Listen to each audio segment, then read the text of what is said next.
So, apologies. I did actually eat. I ate food. I was gonna lay down, get a nap, recoup a little. There's topics that, in my experience, are not often discussed, both on the story axis and on the gameplay axis, especially when it comes to video games. Like, people talk about the gameplay in RPGs all the time, but it's usually down to, like, levels, enemy design, or boss design, class design, right? How many people talk about town design? How many people talk about the specifics of the in-game economy, or the itemization, or the design of the items themselves? Not a lot of people tend to bring up those points, right? So those points are like catnip to me. I love talking about game design, and I love talking about RPG game design, and I love talking about stuff that is not often talked about. So someone brought up a random comment about how they preferred Gen 1 Pokemon over the Gen 3 remake of Pokemon. And it was specifically, to boil it down a little bit, because of town design. And then I spent 20 minutes talking about that instead of taking a nap.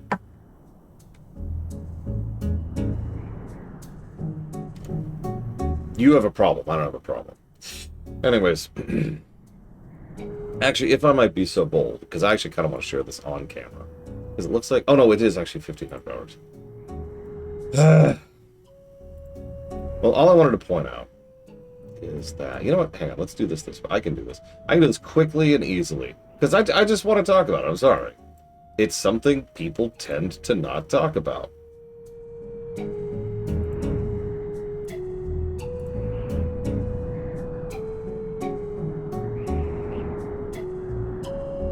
There we go.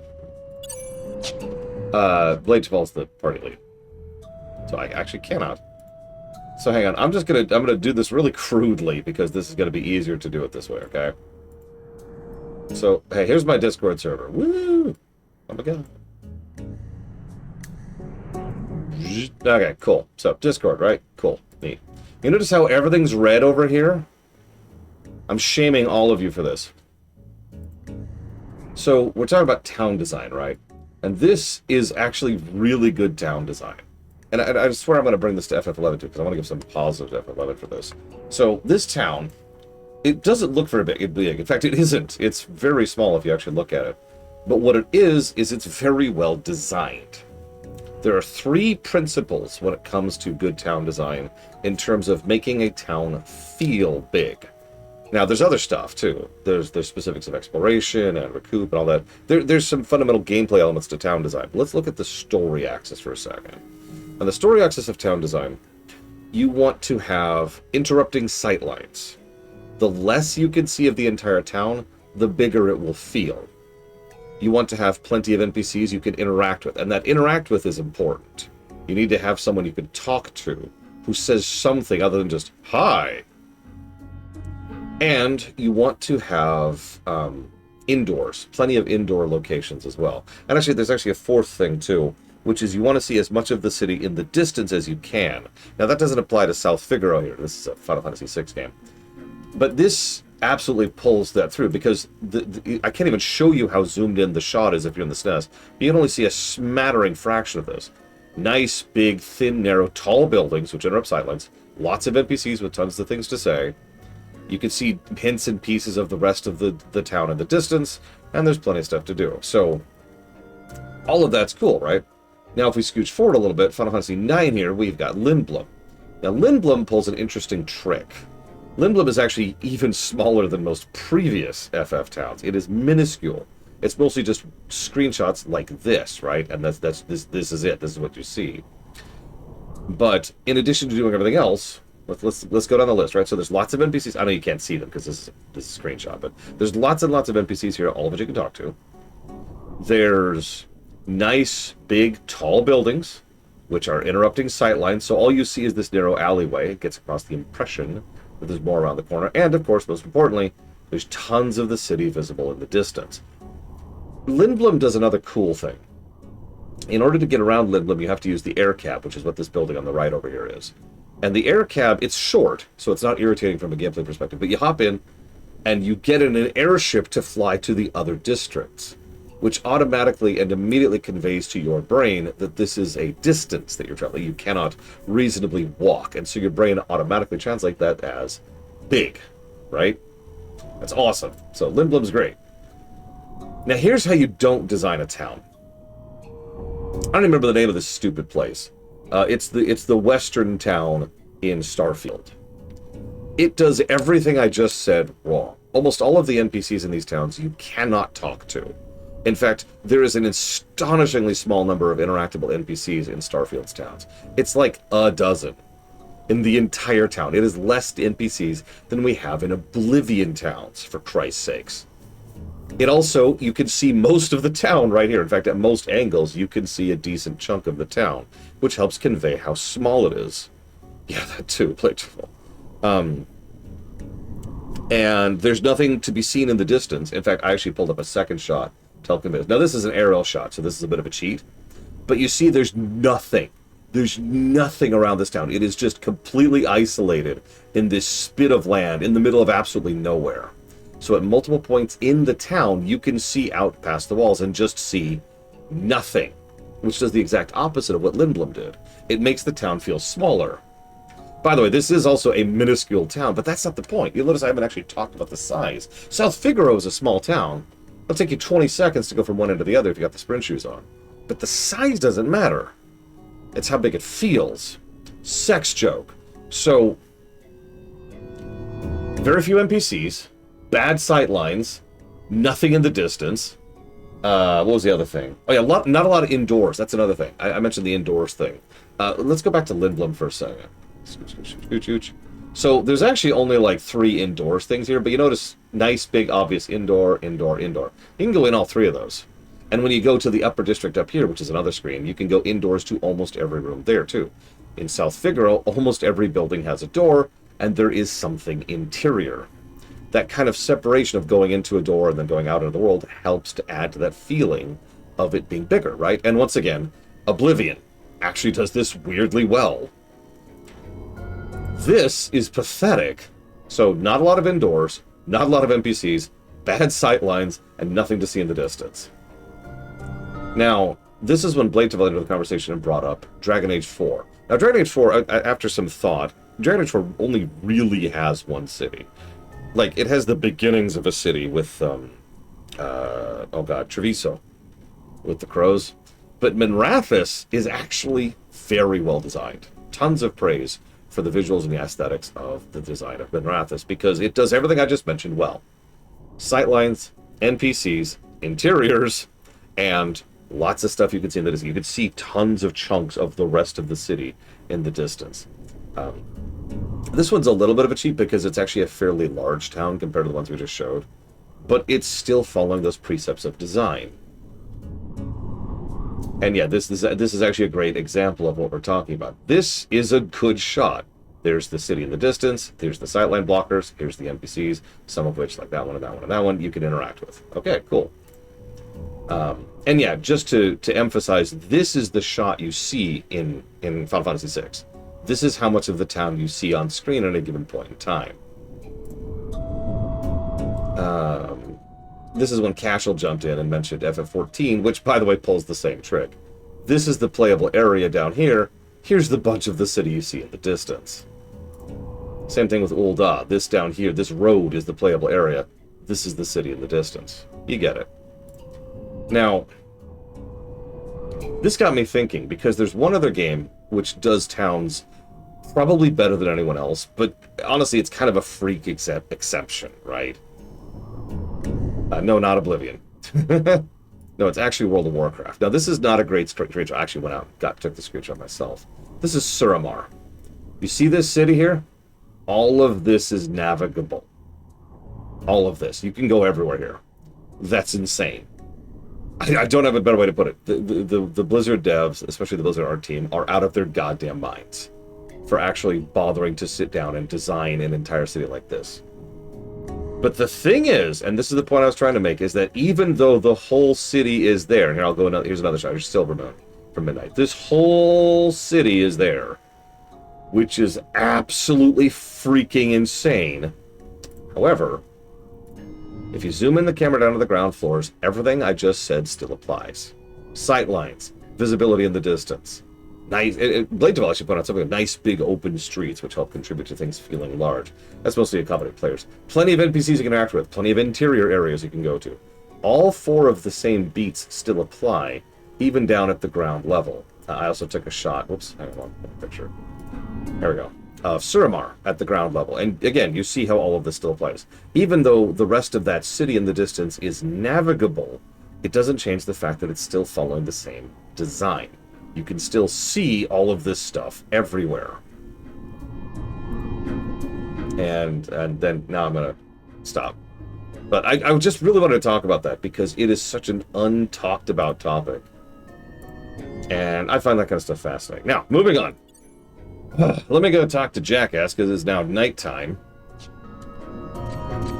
This way.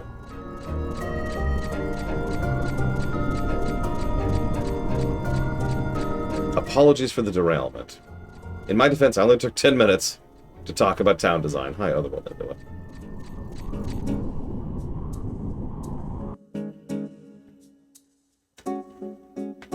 Once we get to the point where we're waiting again, I will continue this town discussion. Because I want to show off FF11 towns, which I've only talked about a little bit so far. But first we have to listen to Gilgamesh being like, Yar, yar, yo ho ho.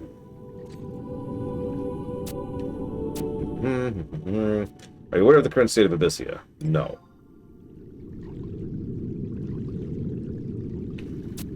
Something to do with cross dimensions existing at the same time, right? You're not wrong. Pray allow me to elaborate. Even before the Great Cataclysm, numerous realities existed side by side. Because multiverses were just a thing. I don't ask me. This tenuous coexistence now comes to an end. Separate dimensions are merging, driven by the will of Promathia. And it's that same will that birthed the multitudinous new species that breathe only to eradicate mankind. Promathia desires the reversion of the mortal plant realm into paradise. Why? However, this transformation cannot take place so long as mortals exist. That is the truth what the survivors have come to fear as the Abyssian hordes. These creatures are for all intents and purposes emissaries of God. For mortals to be taken by them, some might feign to call it salvation. This ain't no salvation I've been signing up for. We must kill them all. Eloquently said. And truer than you know. For even as the Twilight God harbors death and emptiness, so too does his desire for life survive within him. There's no greater proof than mankind. So it is our destiny to make a stand, even to defy the will of a god. I've literally already beaten Promathia. Our destination is the highest plane of existence, Altair. Okay. Even if I were to determine the location and gain access, it would not be simple. Due to the Cataclysm, precious few gateways that once existed still are around. The portal... So this one particular portal is gone, lost to the sea floor. The other 3 are in Lathien, Kronstadt, and Tahrongi. Inside the craggy things. The crags are all gateways to the true crystal, linking into the crystal line. This is mostly stuff I already know from Promathia. Like, we kind of did all this when we got up to heaven last time. Why is this a retread of Promathia? The likelihood is high that the celestial capital has not in fact descended to Abyssia. The return of the Keeper of the Apocalypse should spell the end of mankind, but this has not come to pass. Champions of Abyssia have done something to prevent the merging of dimensions. There exists a place that has undergone drastic change, a place that is of Abyssia, yet not. It's the moon!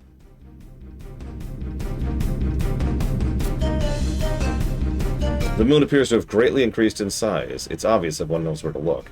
Whether it's grown larger in actuality or it's drawn nearer, I cannot tell. Hopefully it's not nearer, because that's going to cause issues. Are we about to go to space?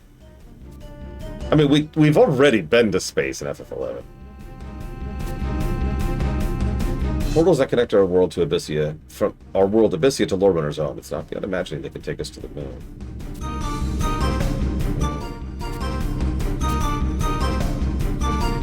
To explain, we're part of revisit the subject of life forms. Of the hitherto unforeseen creatures that rose to prominence in the Cataclysm's wake, none is more mysterious than the Great Trepidation than the Keturei. Even more striking is the resemblance they bear to mankind. The where the other Abyssian hordes appear not more than accidents of nature. This I do not believe innocent coincidence. I once again find myself resorting to speculation, but I suspect the Cataray's involvement in the greater scheme of things. Cataray, this recalls some of the reports of seeing folks feeling their emotions being ruled by some unknown force when they confront them. So yeah, now she flat out says you have to go and kill all of them. Which, yeah, this is Abyssia. We know what we're in for. Boss kill will go.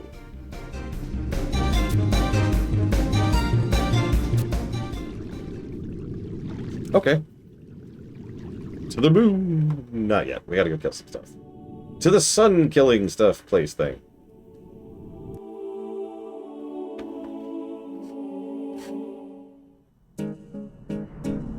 I'm guessing that's the demon things we've been killing, which we've killed, I believe, 2 of now.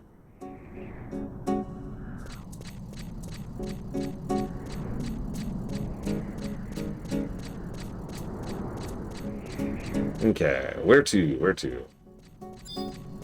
Give me a direction, boss. I'm ready. I'm ready. For real, where am I going? To Hrongi.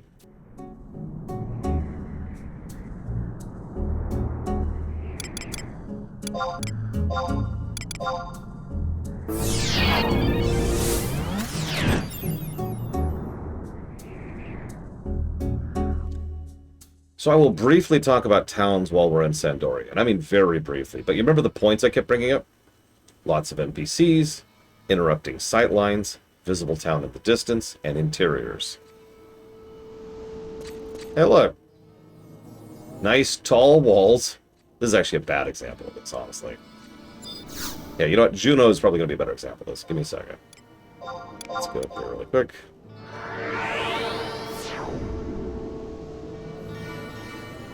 It's okay, you got the one on the mountain, Mr. That was the important one. Yep, I was actually thinking the same thing, Blade to all. Yeah, this is why I think I need to come up with a new category. I think I do. Because town design is kind of different from brick design. Because this brickwork sucks.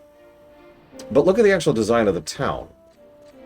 Right? This is, again, not a perfect example of it, but we see big old thing in the distance. There's plenty of stuff conveying the idea that there's more to this place than just what we're seeing right here. I mean, this actual town area is just this narrow corridor, right? With the air travel things. And that's it. And yet, it feels like we're in a much larger area. Interrupting sightlines, plenty of NPCs, visible city in the distance. You get it. Architecture. I like that one, Locke. I like that a lot. Oh, that's going to be an audit, isn't it?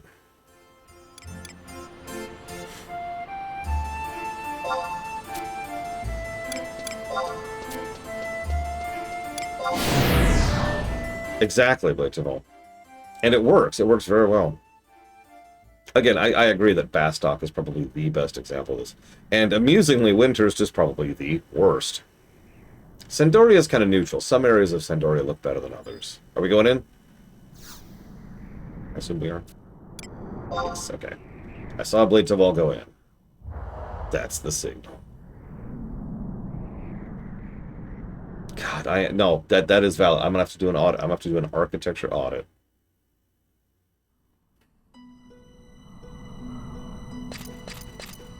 See, some people have asked, Lore, when do you have another Oblivion line? The answer is I'm not. What the? Here's the thing. Let me let you in on a little secret. Lol, Otherworld Nebula. Yeah, let me get my visitation status. Set up. I hit the wrong dialogue option. Yes. There. Okay, good. The reason we had to pull the Oblivion line is because the very nature of how we scored things was different post-Oblivion. The nature of how we zoomed in and out, the nature of how we approached aggregates, like what a positive and what a negative were different post-Oblivion. That's why everything before it kind of had to be nuked, is because it couldn't be audited into acceptability. It was just a different system. It was like converting liters into inches. Now, you could argue that the system is continuing to develop, and that's because it absolutely is. We are still coming up with new ways to gauge and review, and otherwise be as precise as possible with the review system. But most of that involves something that I can just go back and do a pass on. The fundamental system has not changed in 5 years. That's why there will be no new Oblivion line, because the only way that could happen is if the entire system changed, right? If we switched operating systems, to put it into such terminology. And I sincerely doubt that's going to happen at this point. I'm pretty happy with the system we have.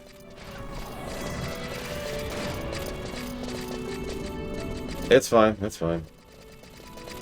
We fine, we good, we good. Try to avoid bombs. Hell, I could stealth just to make sure I don't pull anything. Because I don't know their aggro radius as well as you do. And yeah, as I say, Mr. Red can do the same thing. So if you pull, you pull. If not, we're good.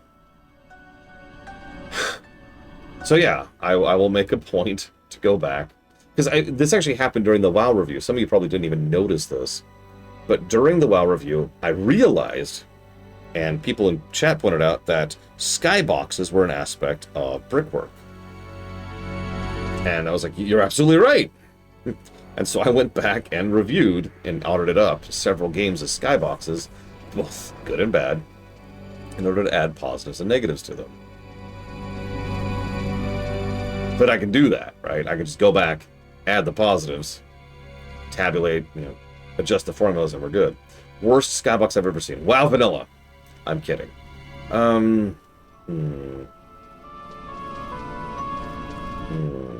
Worst skybox ever. Okay, joking aside, WoW Vanilla skyboxes are really terrible. Like, they're bad.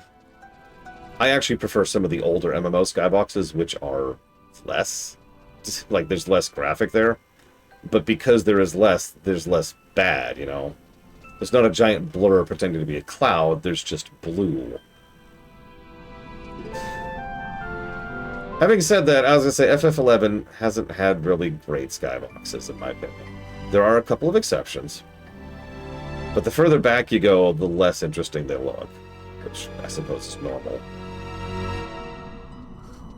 Let me think about that for a minute.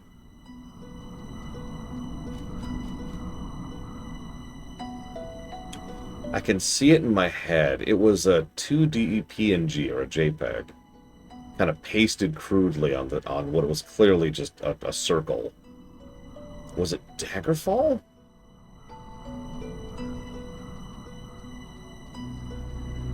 Might have been Daggerfall.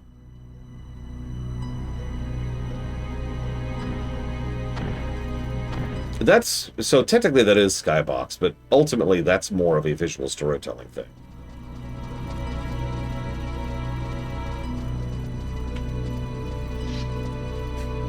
Interestingly enough, because of how the system's set up, something like that could be both a positive and a negative. Positive to story for how much it helps tell the story. Negative to gameplay for how much it gives you a headache.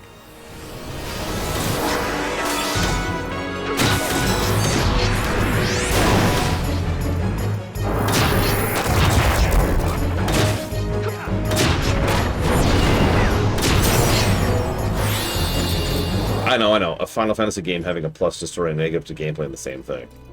Lore shock.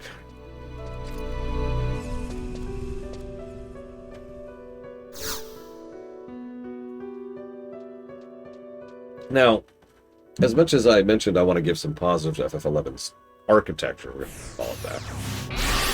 If I could point out where FF11 does it badly, it's what you are about to see. Because Relude Gardens is kind of bad. So first of all, while there are sightline blockers, you can clearly see there's nothing beyond them. If we look down, there's just fog and empty abyss. If we look out, we just see nothing. There's nothing out there.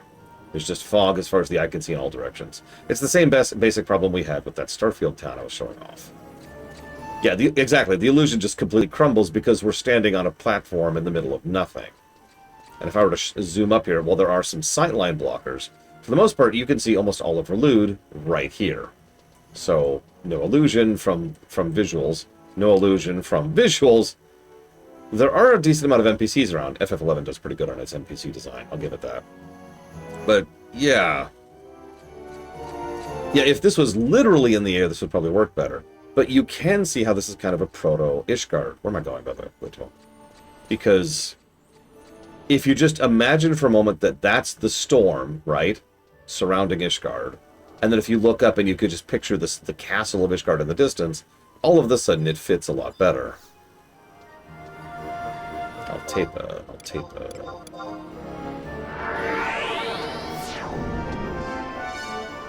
Or just put snow down there, you know, something. I get that it's supposed to be out over the water, but it doesn't look like that. It just looks like... well, it looks like a video game.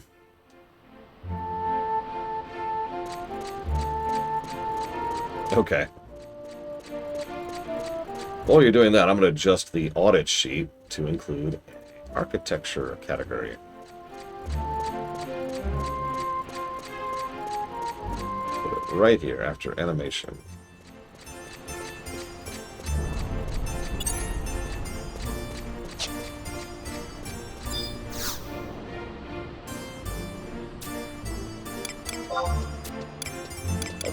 I'll tape it. There it is.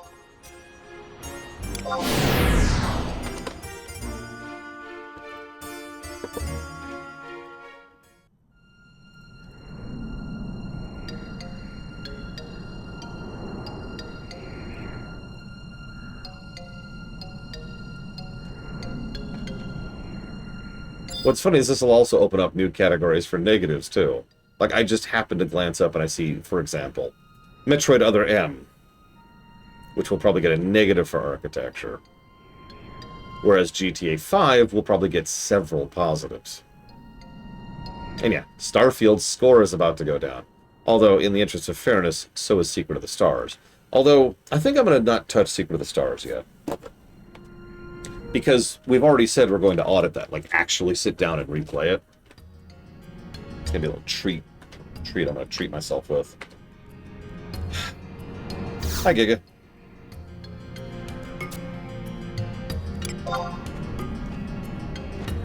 I have to know, Giga. I have to know. I'm being serious. It's the same. It is literally the exact same reason I want to do an audit review of StarCraft 2. I know nobody cares about the score but me. But when you get to the very top and the very bottom, you want to be as precise as possible, right?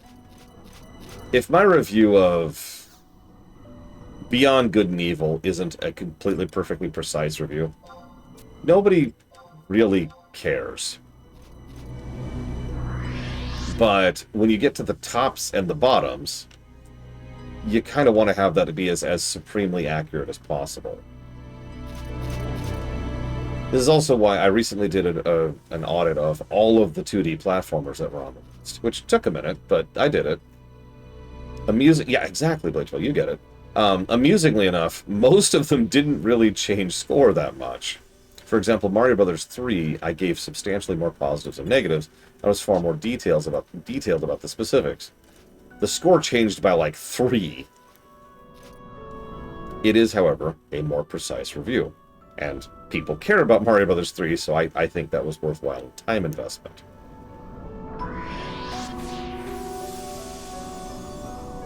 I did the thing with the same thing with the Spyros as well.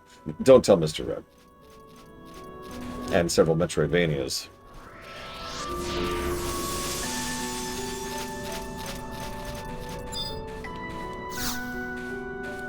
So I'm guessing to 4, because it's the only one we have.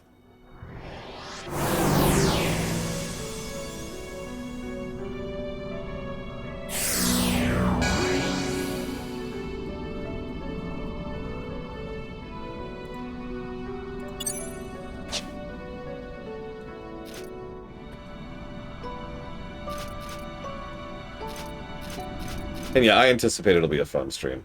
I'm going to, I haven't decided 100% yet, but I might try to push through Secret of the Stars without cheating this time, too.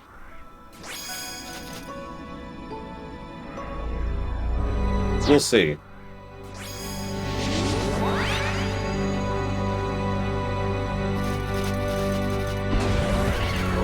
God, it's Speaking of a game with terrible town design. Oh, I always have the option to cheat. But you know me, I prefer not to. Not actually out of pride anymore. I think I'm mostly past that. But I do like to be as accurate as possible. That's always the goal there. I was wondering, Blade True-Fall. Imagine we're just standing out here in the middle of nowhere, and Blade True-Fall's just like, oh my god. This was always his plan. He just wanted to murder me and Mr. Red. Drag us out so he can kill us.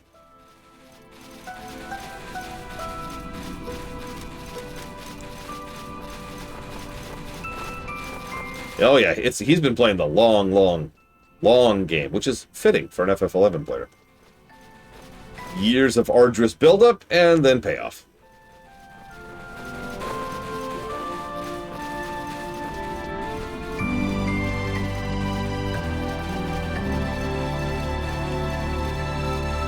Exactly. See, Blade of all, he gets it. Hey, Reggie.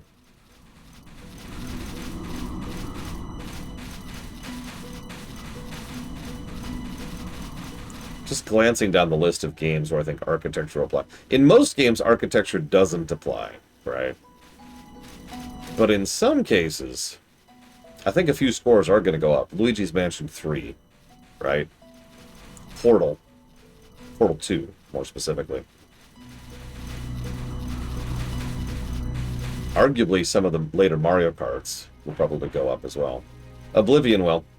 One of the points I kept making during the Starfield run, for those of you who weren't there for it, was how Oblivion has substantially better town design than Starfield, which is pathetic. I spent almost an entire shift one stream just comparing, I forget what it's called, it was the sci-fi town, to anything in Oblivion. And remember, Oblivion towns are minuscule. They're tiny. Similar to the South Figaro example I mentioned earlier in Final Fantasy VI. You could cross most Oblivion towns in like 20 seconds. But a lot of work is done to make it feel substantially bigger than it is. Multiple quests, lots of NPCs to talk about, walking sightlines, visible stuff in the distance. There's also a lot of layout stuff going on, too. Like, you go into the center square of Coral, and you see the big tree there and a bunch of NPCs wandering around it. And each of the buildings that are surrounding it, all of which you can go into, by the way, almost all of which have a quest attached to them. That's another thing. It's not just empty buildings you can walk into. There has to be, well, I shouldn't say there has to be, but there should be something you can actually do in the aforementioned building. Gonna reapply stealth in a second.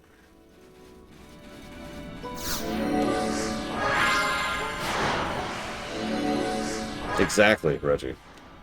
Yeah, I've said it before and I'll say it again. I've often thought Oblivion lucked into being good.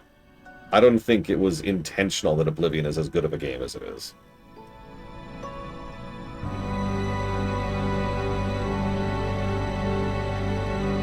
Hell, the Imperial City itself is a fantastic example of this. Imperial City in lore is supposed to be enormous. Like, the size of a state, almost. In reality, it's not. It's, what, 5 districts? But still, each district does each of the things I've just mentioned. You can see the white gold tower, you can see stuff in the distance, you know. Like, there's all of the points I just mentioned. There's a lot of interiors, a lot of NPCs, a lot of quests and content, a lot of blocking sightlines.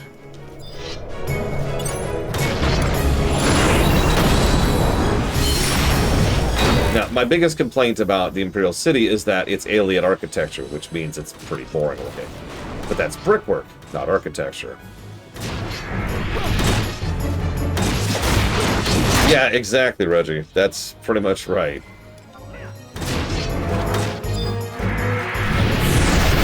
More like Rhode Island, Kennex Cow. But still, that's not small for a single city.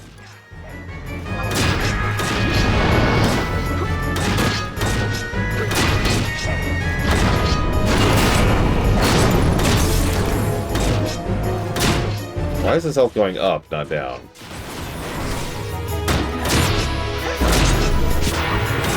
I always have time for a question. Especially from you, Mystic Maker. Hit me.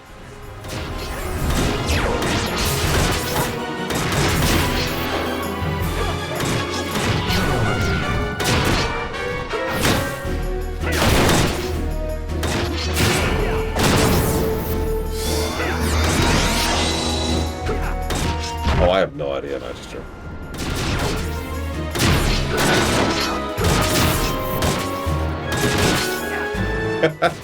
I know, Mr. Red. As I've said before, this is probably one of the least representative MMO reviews I've ever done, and will ever do. Even ESO will probably be more thorough than this. And it's... yeah.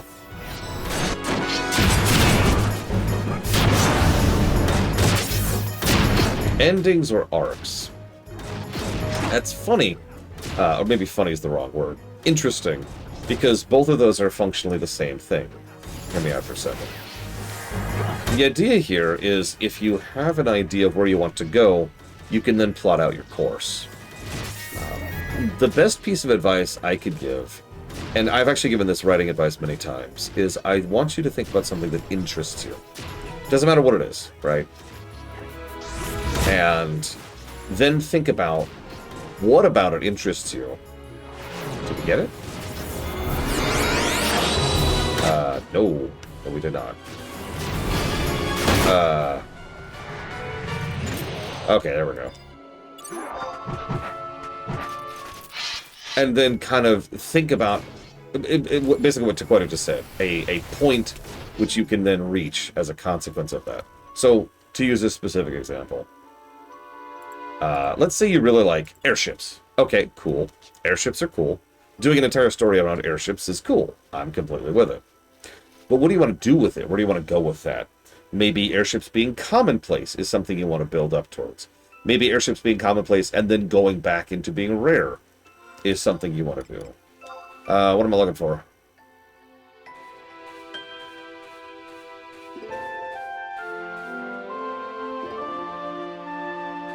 What am I looking for? Oh, Ronnie D. Crowner. Okay. I'll wait to keep track of that.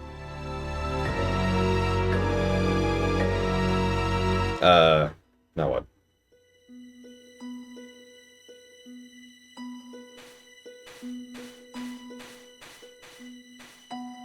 We're done here. So, let me just zoom in on both of those two ideas. Maybe you want a setting which is just going through an industrial revolution leading up to airships. That kind of informs your arc right there, right? Because every idea you come up with prompts a question. This is ultimately the most zoomed out possible advice I could give. Come up with something that prompts a question. Then your job as a writer is to answer that question. Why are airships on the rise? Who is pushing for airships to be on the rise? Who is opposed to airships being on the rise? Why are airships going to rise in this area? Like, what is providing it? Is there some magical change? Has there been a new technology developed? Maybe aliens showed up. Maybe a demon gave them the technology. You get the idea? Each of these things help to inform questions, which give you the arc, because you have the end, you have the idea, you have the end point, and you build up towards it, and there's your arc and your ending. I hope that's at least partially helpful. Port. I'm an idiot. It's this one. I have it favorited for a reason.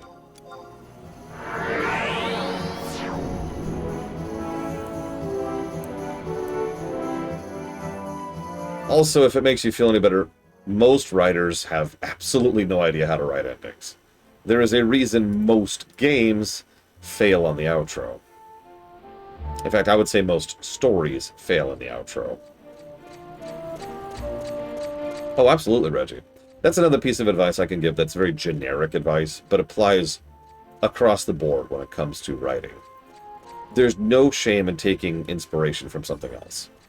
Think of an ending you really like from a work of fiction, and think about why you like it.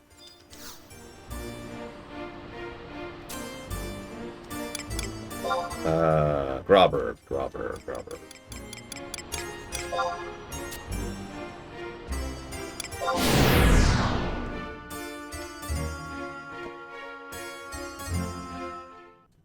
Yeah, exactly. Mystic Viper.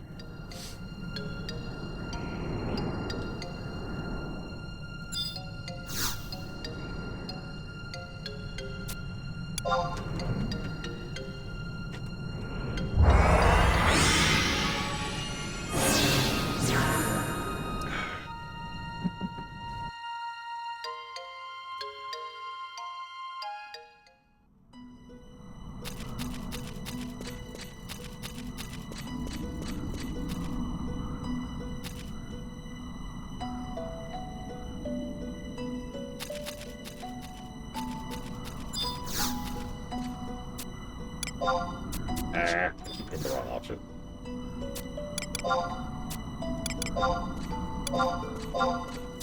Ah. Yes. Yes. God, why do I have to sit? Yes, twice. Just. Interaction cost. Sorry, I don't mean to complain, but God, FF11 does not know what interaction cost means. Which is funny, because older FFs very much did. Let's see. 1, 2, 3, 4, 5, 6, 7. So in FF6, it takes 7 button presses to save the game. Now that's from nothing.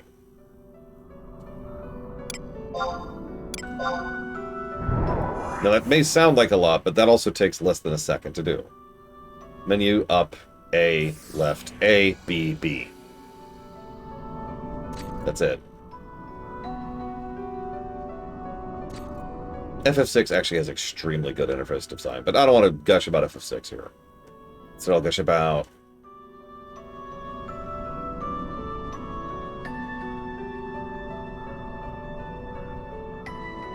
I'm trying to think of what the best possible joke would be there. Hi, Ross. You know, I never beat Pistolas back in the day. Anyone ever beat Pistolas? I know the last boss. I know the ending. I've seen the sprite sheet. Never actually got all the way through it.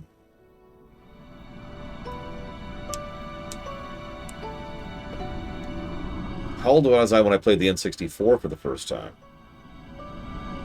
What year did the N64 come out in the States?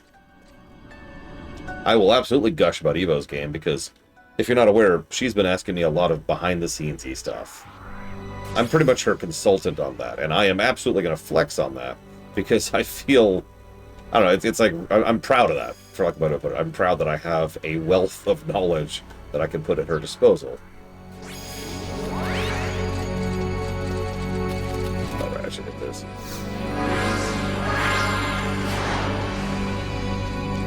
Okay, I gotta know. Which movie? Listen, Reggie. So, 1996. I was 14. And the first game I played was Super Mario 64.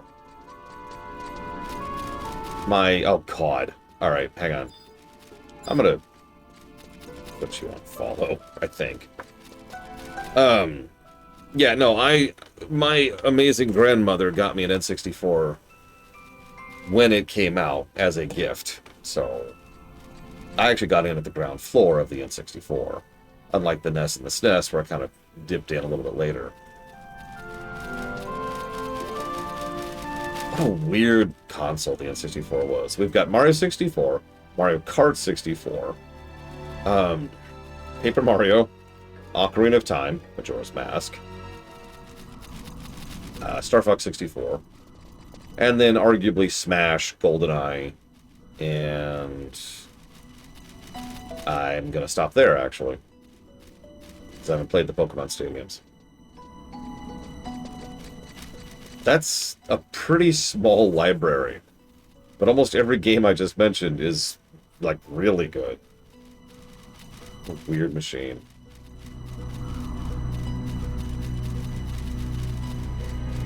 I mean, there's a bunch of other stuff on the N64. How many of you remember Body Harvest? I actually beat Body Harvest. At the time, I couldn't even properly convey why that game, like, resonated with me. For those of you who haven't heard me talk about this, Body Harvest was made by a team that was not yet known as Rockstar. It was actually before GTA 3. And it was a GTA game. Now, it was a GTA game about aliens invading the Earth, but it was a GTA game. Like, mission-based, top-down, steal cars to use them. It was a GTA game. I don't know how else to explain it. If you saw a gameplay, you'd be like, oh, yeah. It was very strange and very janky and shockingly fun for what it was. I should do this really quick. I'm thinking about it. It was also incredibly frustrating, just like all the old GTA games were. Some of the missions are just, oh, God, why? I never played Jet Force Gemini. Or Blast Corps. I'm aware of both of them. I never played them. Where are we going, actually? Oh, what kind of a trip is this? Oh, we're here. No wonder this is a long trip.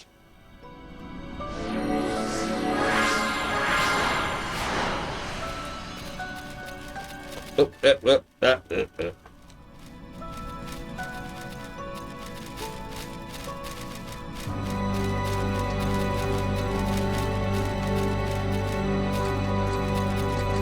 What's funny is most of my memories of the N64 were ones of frustration. I just mentioned how much I just pushed through Body Harvest, which was an incredibly frustrating game. There's also Mario 64. Don't at me. Anybody who's played Mario 64 knows exactly what I mean. The first few stages are fun, interesting, and amazing. Then there's the later stages.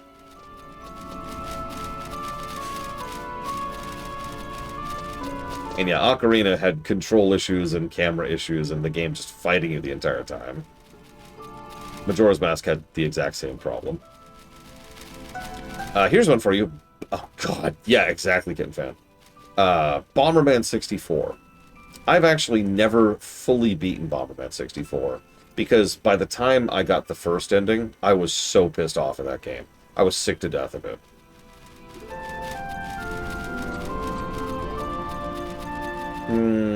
I would go with Lawful Neutral, I would say.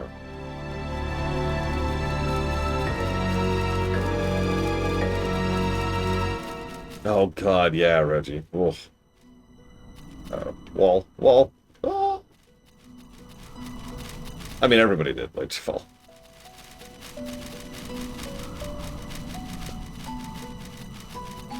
Yeah, I think by memory, there are exactly 2 N64 games I never got frustrated at. Star Fox 64, which is just a really good game. That's nothing, no notes. And Paper Mario, because Paper Mario is weirdly good. I don't know what else to add with that. In fact, we have a current review of Paper Mario. Good examples of true neutral.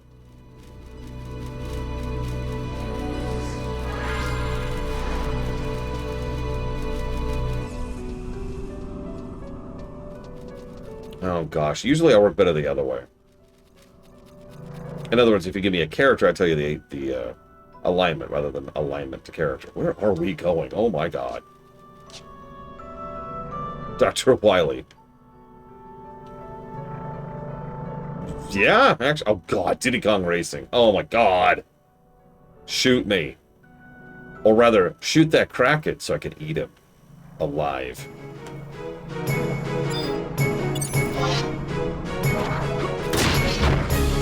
No, yeah, I'm actually kind of with it. So yeah, Dr. Wily is a pretty good example, especially when he's written well, which is admittedly not very often.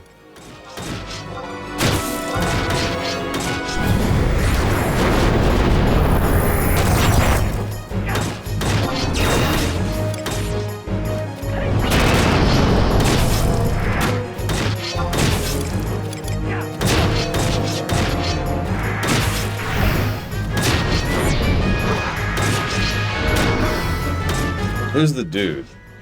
That was him.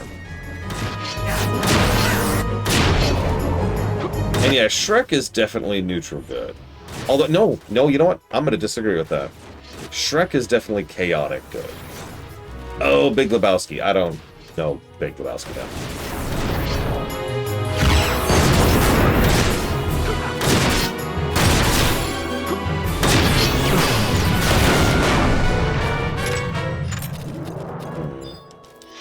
Trying to think of a character more characterized than Dr. Wily for you, Mystic. Give me a minute.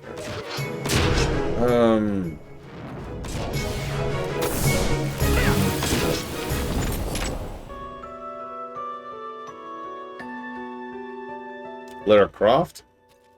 Yeah, she is true neutral.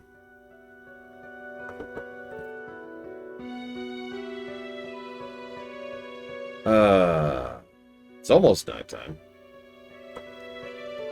Is there a warp point we could get nearby? Just in case, maybe? I don't know. I don't see anything, so... I'm kind of joking. Lara Croft... I actually don't know much about Lara Croft in the old stuff.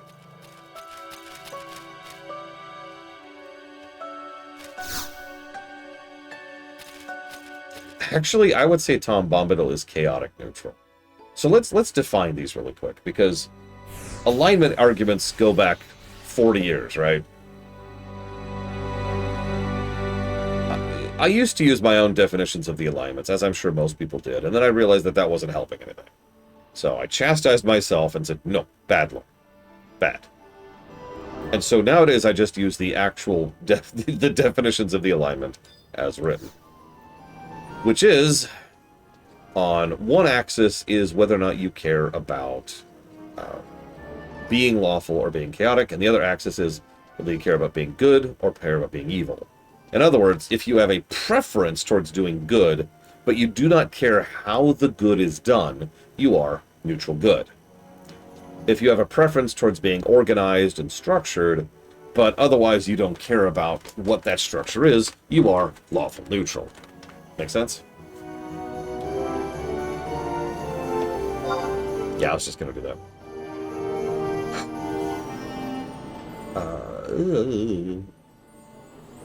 Good examples of chaotic neutral. Hang on one sec. No. Ah! Hate this thing. Favorite it. There. Yes, there we go. Yeah, Discord is actually a pretty good example of chaotic neutral who drifts into chaotic good over time. Arguably the same could be said about Q.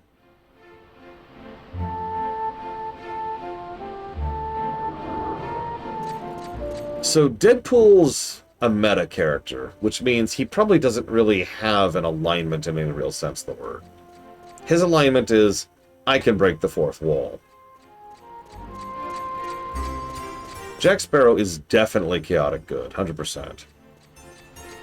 Every time he actually is up against the wall and has a choice between helping someone else or helping himself, he picks helping... Well, I shouldn't say every time. Most of the time, he picks helping someone else. He is definitely interested in doing good.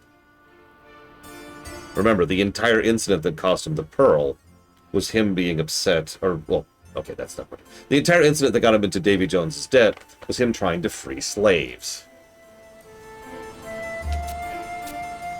Yep, he wants me to go to Romaev in order to talk to him. At night. Lowrunner, a moment. I heard you did for those dreadful oh my god, this dialogue. I heard you did for those dreadful Cataray creatures. As it happens, we discovered something of interest. All the juicy details you can get from Who. One more thing, I finally found out about everything. It's so fantastical. Every word so far beyond the realm of logic, I was struck dumb. But then again, how else could you explain the devastation that's befallen Abyssia? I'm told you've got a mind to go against divinity. I can't help but scratch my head at why you do that for a world that isn't even your own. You're kidding, right? What drives you? I'm an adventurer. I mean, that's just FF11 right there. In fact, I'm going to take a screenshot of that right now.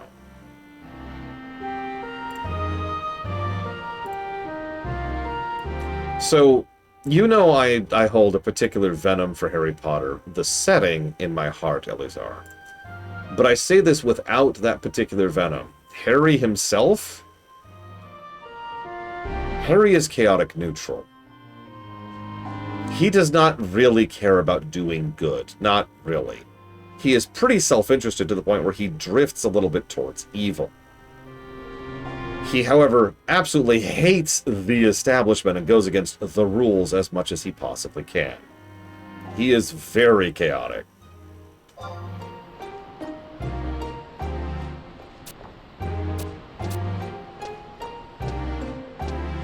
J.K. Rowling. Well done. Oh, it's an Abyssite. Woo!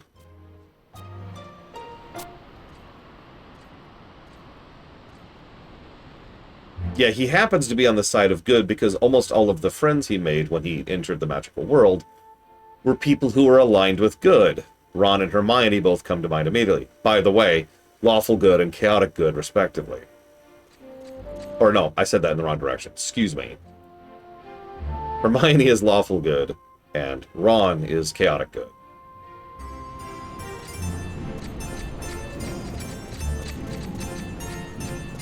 Claude is another one, yeah, from Three Houses.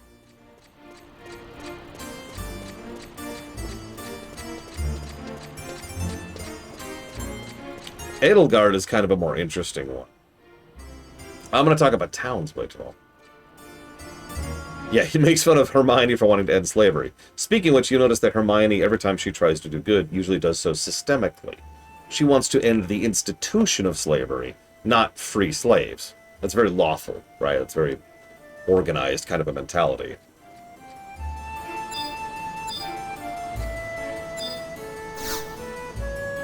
Snape, I would say, is lawful evil.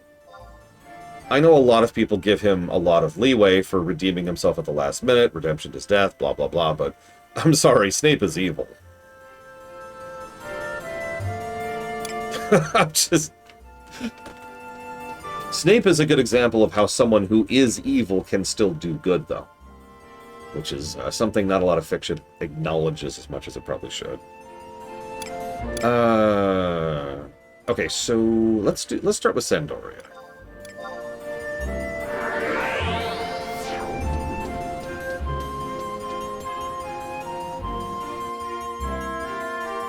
I've actually thought more than once that if Draco wasn't as much of an asshole bully as he was, there's a decent chance Harry would have just gone straight down the Slytherin path. But Draco kind of served as an unintentional barrier to that, right? So, whoops. So, let's talk architecture. Yeah, exactly, Blainville.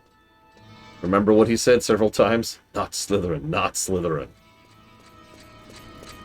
Realistically speaking, and I also don't mean this as an insult, Harry absolutely belongs in Slytherin. 100%. My way or the highway, screw the rules, ambition by the stonks. And yeah, the hat was right. He was a Slytherin. Sorry. Anyways, architecture design. Nice, big, tall walls, kind of blocking the vision. Okay, we got that. Plenty of NPCs to talk to. Most of these are tutorial NPCs, but it still counts. I can talk to pretty much everyone here for any reason. So, one of the ways Sandoria kind of fails, and we'll show this off more in other parts of Sandoria, is it gets the sightlines well, and it gets the NPCs well, but there's not nearly as many interior sections, and there's nothing to see in the distance. When you look out, what do you see? Clouds. You just see the sky. All around, in all directions.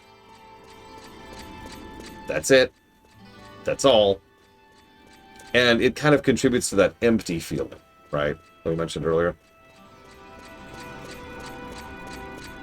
You're fine, Eleazar. I have absolutely no problem telling someone to piss off if I want them to piss off. Now, over here, this does work a little bit better, because you can see kind of some of the other buildings down the alleyways, but this is still fine, is how I would describe Sandoria. The brickwork hurts it, honestly, because, I mean, look at that. That's two pictures, basically. Or that is to say, two textures. I am only being slightly facetious. I think it's actually three. Now, I've already shown off Juneau and talked about that a little bit. One of the weaker towns is this one. So where would I put Silco?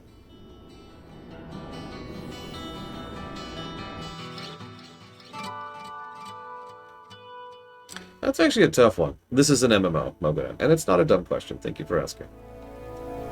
Almost all those other people wandering around you saw are other players. So, here's the reason... I almost said Gridania. Wow, lore. Here's the reason Windhurst kind of sucks. First of all, there's just not that much here. There's not a lot of buildings. In general. Like, if you look out at this vista right here, we've got that building over there, the one we just passed, that one over there, that one over there. That's it. Also, all of these are very spread out from each other, giving this big open feeling, but because the graphics are not there to support it, we don't have the visuals necessary to make those big open areas work. If I can use a counterpoint, modern WoW cities tend to have lots and lots of good textures, good sightline design, good NPCs, good brickwork, good doodad usage to make a big empty swath like this look cool. This is a PS2 game. So they didn't design around their limitations, is what I'm trying to say here. They should have designed more around those limitations and been able to actually do something with these empty spaces, or just not have the empty spaces at all. And yeah, the fact that those trees don't look great in the distance doesn't help anything. Even at just a casual glance, you can see just how copy-pasted those trees are, right? And they're clearly just a wall in the shape of trees. That's another thing. Again, I'm not trying to be too harsh, but I'm just pointing out how this very game can also kind of suck at the architecture style of things. Oh, I agree completely, Mogodan. However, if I could show off one other spot, and I think this is probably the best spot to show this off. I think. And yeah, vanilla textures are not good. Remember, the textures you're seeing in the towns I'm showing you right now are from 2002.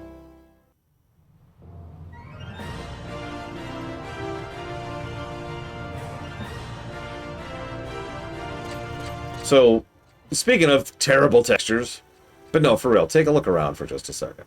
Again, I don't want to sound over-praisey, but you can almost immediately tell how much better this is. Smoke coming out of the chimneys, multiple buildings, good sightline blocking, mountains in the distance kind of forming in here so we can see we're in this little chasm spot. There's like actual arcs of progression to go through it. There's plenty of people as usual. Almost all the towns have people. I'm not going to comment on that anymore. There's nice big empty swaths of blah, which still don't work great. But, yeah, as I say, we're going to get behind the auction house here. Fortunately, I can't really go faster than this, so forgive me for the time delay. But if we go behind the auction house, see the residential section. And hey, check it out. Something looking like an actual freaking town. And again, for those of you who missed the beginning of this entire conversation, it's all about how big it feels, how much it feels like a town, as opposed to how much it actually is. Because no game city is going to be the size of an actual city. Cities are enormous. Cities take an hour to cross by car. You know what I mean? This is why decades of experience have been used in order to try and make towns and cities and all that feel bigger than they actually are. Hi, Dr. Winter. So having this kind of upper area and lower area, having a bunch of interiors you can walk into, kind of seeing, you know, the mountain in the distance over there and the other buildings going off there, this kind of works. Yeah, if you look at the mini-map for 5 seconds, or even just the map, check it out. It's not much. But you can see how Bastok is noticeably improved over the previous two. Both Sandoria and Windhurst are just kind of lacking. Now, interestingly enough, Zillart didn't really come with a new town that I'm aware of. Please jump on me and correct me in your most vociferous way if I'm screwing this up. But speaking of which, Promathia kind of had a new town. But that town was a cave. Sure, we'll check out Zillart. That's actually not a bad idea. And by Zillart, I mean Kazam. There's also Norg, but Norg is also just a cave. I don't feel the need to show that off. Also, I think technically I have a Rhapsody's quest waiting for me in Norg, so I'm kind of avoiding that. I'll show off both, just for the heck of it. So Kazam is, if this is the place I'm thinking of, I'll find it in a second. Yep, this is a little bit better because there's more stuff. There's more stuff going on. We've got the platforms, we've got the trees, we've got the bushes. This is what we call doodad design. This is enormously small. Like, look at how absolutely minuscule this is. This is even a smaller area than the place we were just at. But there's more in it. And so this does help a little bit. You'll also notice how some of it is blocked visually from other parts of it, which always makes it feel a little bit larger. And of course, we've got the jungle in the distance. And you notice the jungle is not just some crude wall anymore. It's actually a series of trees. What they did was they made an actual wall of rock, or brick, or cliff, or whatever that is, and then put the trees up there, so that way they don't literally have to block the sight lines with the trees. Designing around your limitations, like we were just talking about. I should be jotting some of these names as I'm going here. 1 second. And give me 1 second, Dr. Winter. Sorry, you caught me on a roll here, and I don't want to lose my momentum. Please, forgiveness.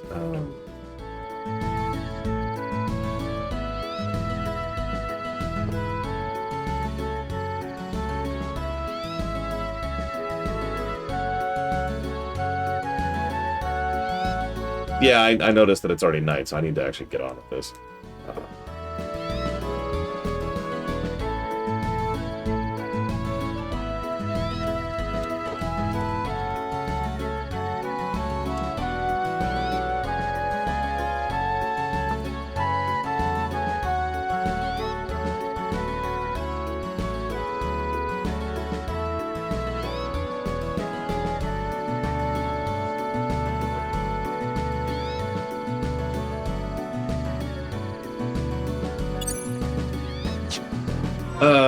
Alright, hang on, let me hurry then, if I'm in that much of a hurry. But first I want to say thank you while I'm teleporting to Dr. Winter. We'll continue the town discussion later, because there's 2 other towns I want to show off. Literally just 2. There's the one from Treasures, and there's the one from Adolin. So that's going towards... Hang on, Elizar. It's a whole topic. It's a whole topic. Darkest Dungeon, Pikmin 1, and Stellaris. Thank you again, Dr. Winter, very, very much. Yeah, exactly, Blake 12. Nothing new to show there. It's actually amusing how few towns are in this game. Not a dig, just interesting. No. I need to go to here.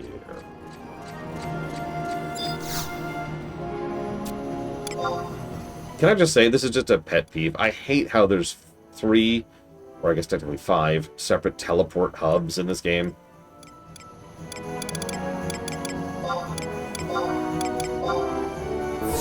Like, there's books, then there's stones, then there's unities, then there's Void Watch, whatever the hell that is. I guess, oh, and I guess there's the new waypoint thing in Adolin. And yeah, each one added at different times to increase functionality bit by bit. Just a pet peeve.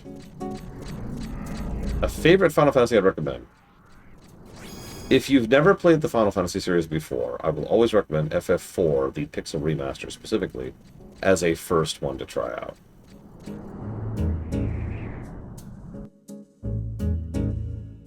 It is as seminal of Final Fantasy as it gets.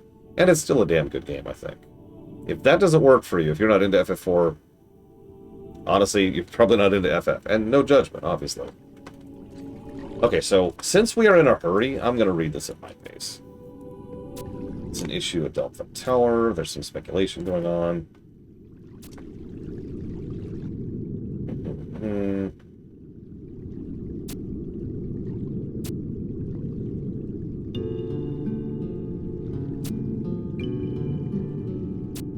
10 is another good first FF.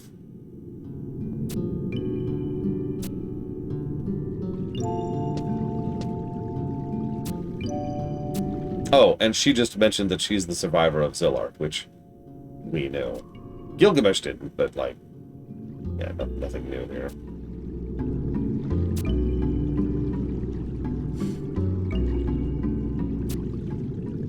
So, now it wants me to go to Kufum Island? Hey, sturdy reluctance.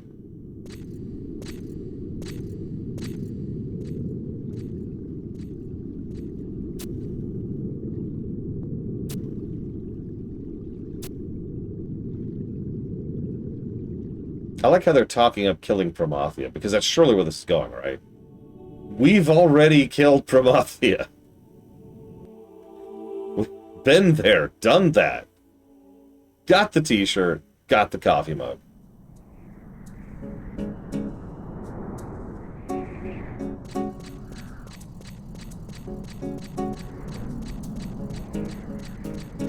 So, Kufim, I suppose.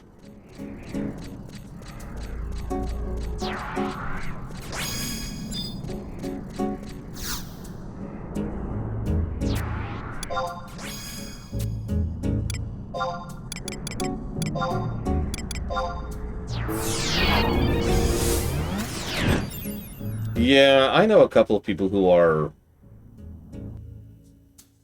deranged. No, who are weird. Who prefer to start from the beginning of any given work if they want to start at it. I haven't been here in a while. Where am I going? Oh, right. Ben here burned that. My bad. So, like, my own brother-in-law is like this. If he hadn't played the FF series and I recommended it to him, he would start with FF1. He might even start with FF1 on the NES. I don't recommend that.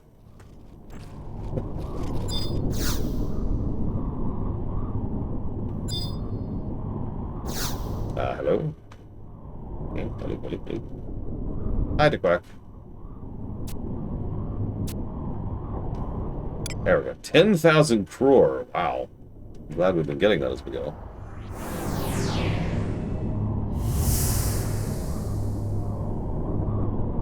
Gunvolt is better than Mega Man. I will professionally disagree with that.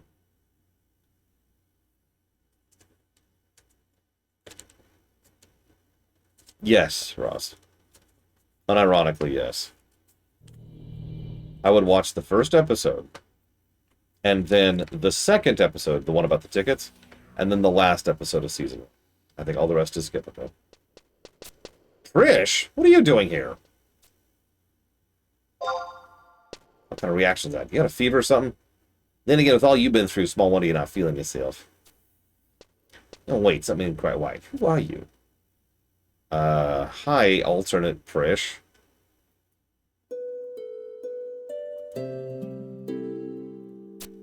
So all hell broke loose on Abyssia. And you're a lore runner, only you came from another dimension. That ain't the craziest thing I ever heard, but it sure as hell comes close. Something I need to say, this wretched state of the world, it's all our fault. I bet you already figured it out. We went up against Promathia. We took on the Twilight God, but we couldn't finish the job. Yeah, I kind of figured this. This is the timeline where we didn't defeat God. We got our butts handed to us. In fact, all that drop-kicking was to no avail. You and your comrades were all swallowed up, and there was nothing I could do but stand by and watch in stunned horror. Being what I am, I was the sole survivor of the carnage. But truth be told, I would have joined you all on the other side. I don't know if I could muster up the courage to face Cardinal Mildurian again. Snap out of it, Prish. We got work to do. Hey, those are the exact words you said to me before. Yeah, you're right. It's not like me to be a sad sack sourpuss.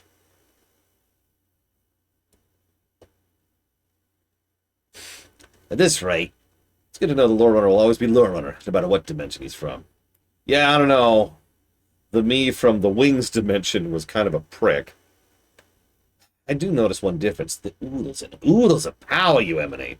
Seems something inherent to folk of your world. I hate to admit it, but it's obvious I'll just end up cramping your style if I tag along. So I'm going to sit this one out.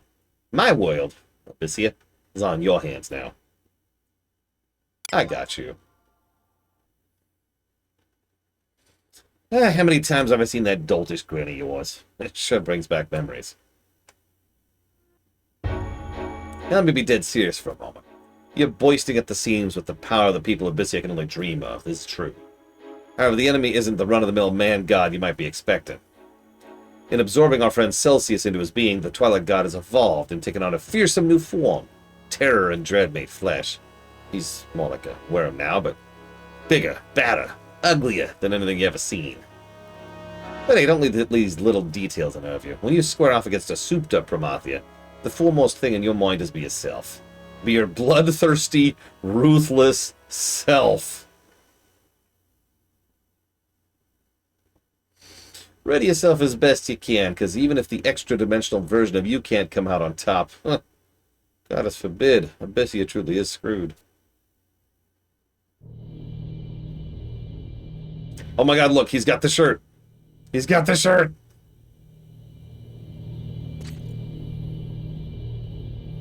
I could see that, Ross.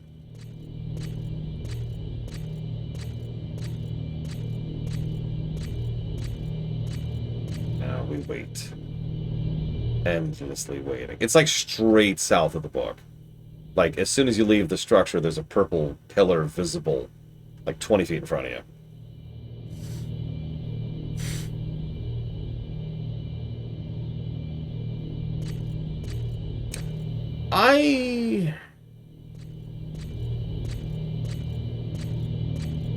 I have trouble calling Silco anything other than evil, even though he is actively trying to accomplish good. As I mentioned earlier, an evil person can do good.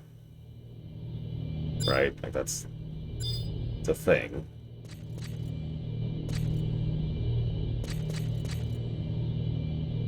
Consequently, Silco would be neutral evil.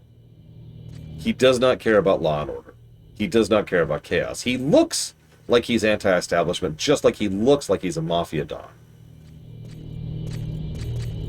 Both of those are just masks.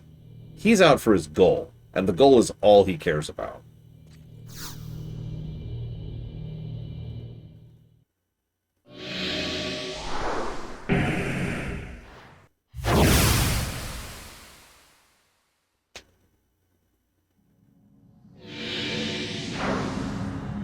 Yeah, exactly, Ross. What the hell is that? Oh, by the way, we've been to space, yo. Again.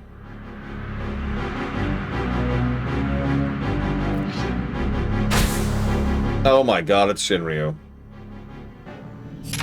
Literally Dragon God, if you're wondering.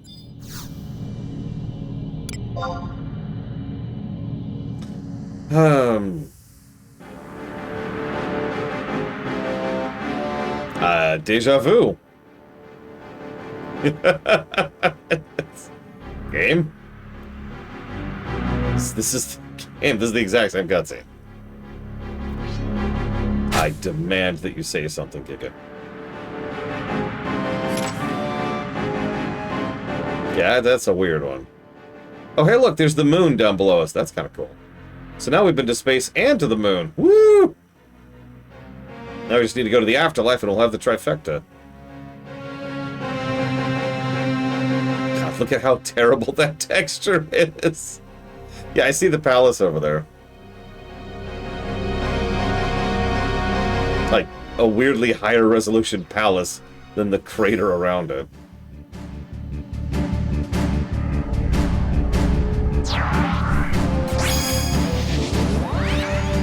Seymour's harder to pin down.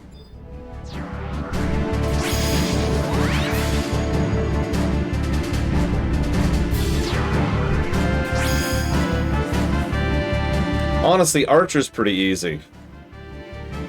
Archer is actually true neutral. No, think about it. He's not really good aligned, and he's not particularly evil. He seems like he's lawful, but once again, he has absolutely no problem breaking the rules whenever he feels like it. He has no organization or structure to him. But he's also not particularly anti-establishment. He doesn't care about anything. He is true neutral.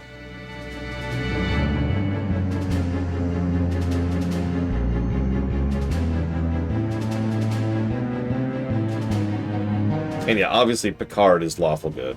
Janeway is supposed to be lawful good. Cisco and Kirk are clearly chaotic good.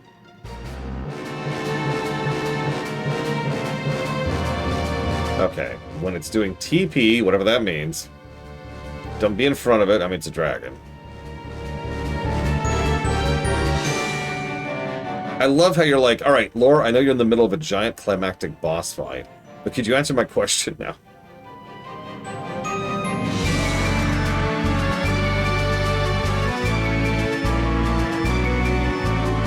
Oh, God, Reggie, no, no!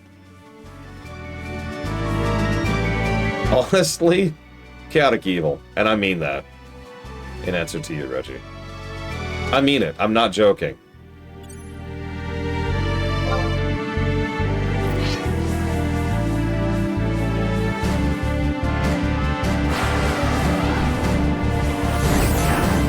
Let me get in position.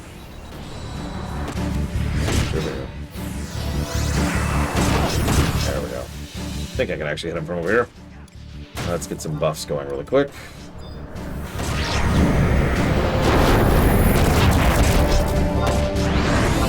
Let's get 2 buffs going for this. Oh!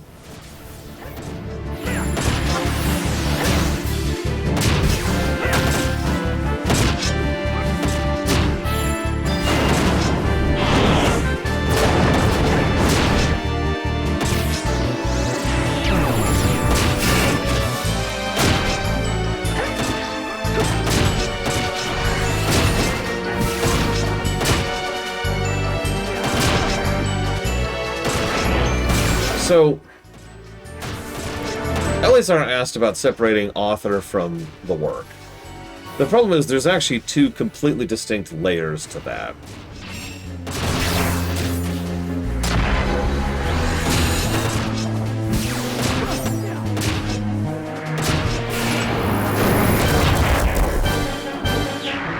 Yeah, Huthor hasn't been on stream in months now. The only reason I even know he's still alive is because he's apparently in one of the other Discords. And I am glad to know that he is alive, but...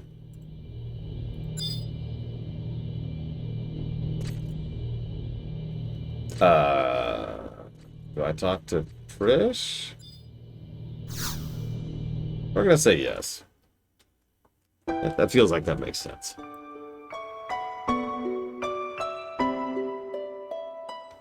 Yeah, Death of the Author is its own can of worms. Really quick, thank you, Junk Garage. I'll put them towards FF7R1, 2, and Voyager.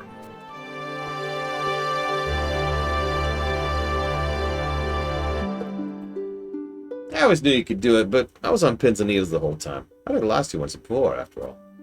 It's just as I feared, though. Defeating a god won't turn back time. It won't undo all the damage in the blink of an eye. Those who are taken won't be coming back, and those who remain will have to rebuild the world the old-fashioned way. See that red ring in the sky? That's the Mother Crystal, shattered to pieces once again.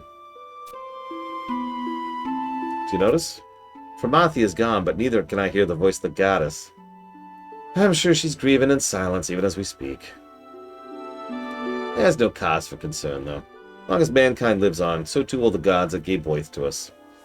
Until I kill them, of course. When her champions fell to Formathia, Abyssia was forced into a new path, one with eventualities far departed from before. Things may never be the same again, but I still mean to put good use to the long life I've been given. I'm gonna stay here and keep watch over the Woil, see where it's heading. You'd have to go a long way to find a better view than here, don't you think? Do you still need to eat, Prish? What's with the sidelong glance? Cut it out already.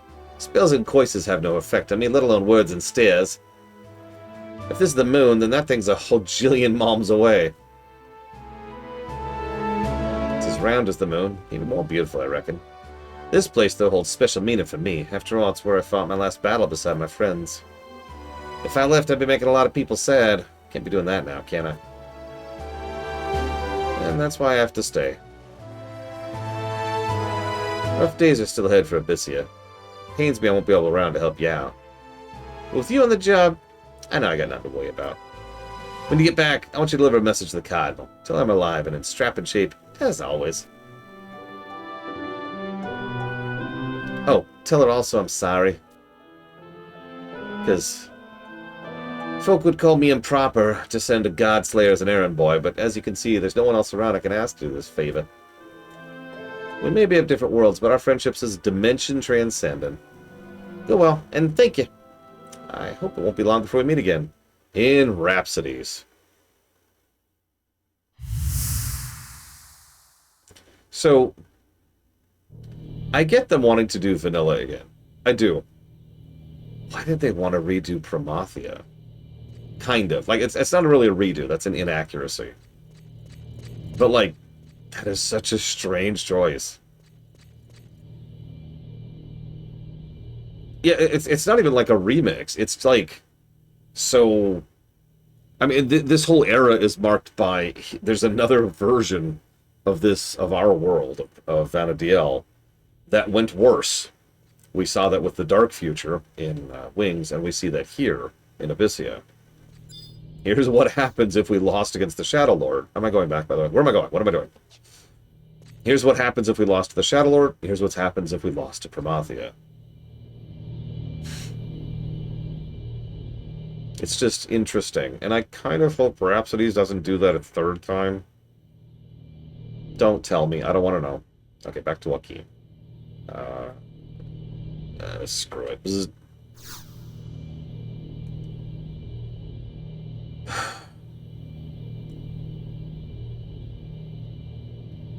So there's two layers to Death of the Author, Eleazar. Two arguably completely different categories of it, right?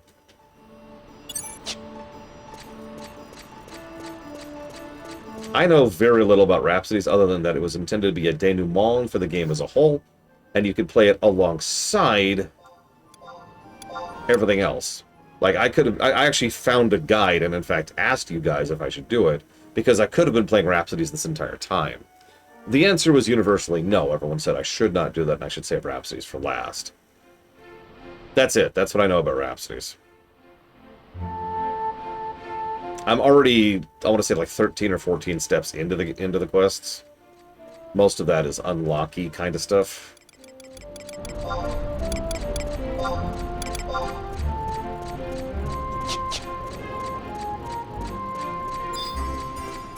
So we're going to read this at my pace, because I have 5 minutes. Or not. Jesus Christ, game, come on. You don't need to spend 5 minutes loading every single cutscene. Let's go!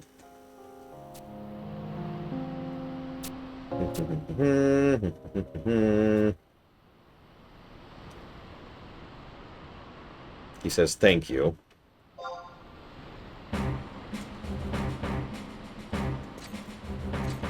And then he tells me to go talk to Gilgamesh again.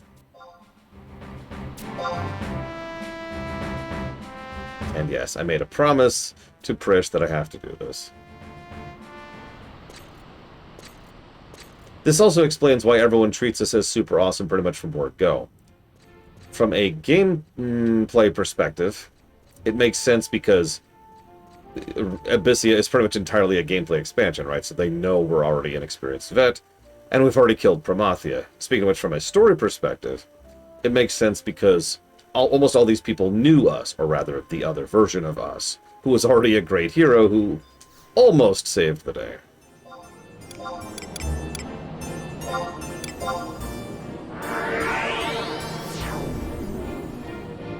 Load. Hi, Sean. Load. Hi, Evo. Load. Jesus Christ, load, load, load, load, load. Let's go, let's go, let's go, let's go.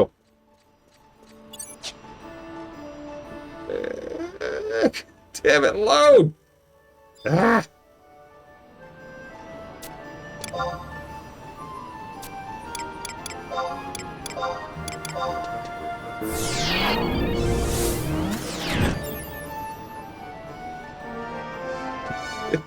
Slow down. Life is to be savored.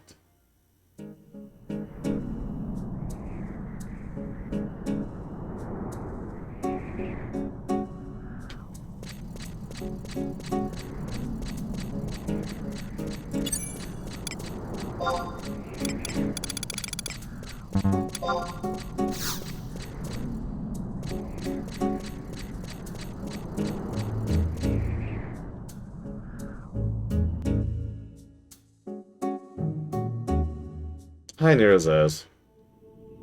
Yeah, I'm about to add 3 negatives to that gameplay, too.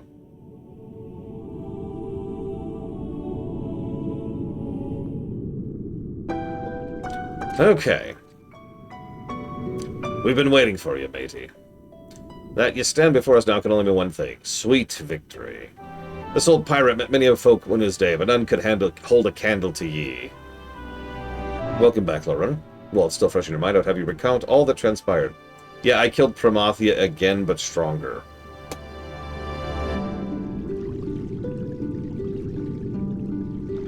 I see. I'm elated to learn Prish is alive and well. The pain and suffering she's had to endure are beyond my imagining. It is I, not she, who needs to apologize for being powerless to do more. We Abyssians stood on the precipice of destruction. Every last person all but lost to hope. Oh, I would be pissed, Blitzfall. But a miracle appeared, instilling us with courage and resolve, ultimately saving us from a fate of certain destruction. Our miracle is you, Lorunner. Our boundless gratitude is forever yours. Though the Keeper of the Apocalypse is no more, the scars of tragedy remain graven within the hearts of mortals. Yet time heals all wounds, no matter how deep they might run, and the people will rise again in united purpose to restore Abyssia to former glory. Even now, the seeds of new lives, of a new and resilient generation, are sprouting, taking root. Taking root? Like a tree? Yes, Gilgamesh, like a tree. Lorunner, will you do this doddering old pirate a favor by keeping an eye on the me of your old world, will you? What? Because if he be anything... Oh, right, on the Gilgamesh. Okay, of my own world, will you? Because if he be anything like me, he'll be needing close supervision. As you already know, Abyssia will be long in the recovering, so we'd appreciate you popping in from time to time and lending a helping hand there. You've given us much, including the precious gift of life. A chance at living. I only wish there was some way for me and my hearties to repay ye. Before I go wandering off, I feel obliged to thank you again for putting up with my nigh endless prattling. You've been a most attentive pair of ears. May the wind always fill your sails.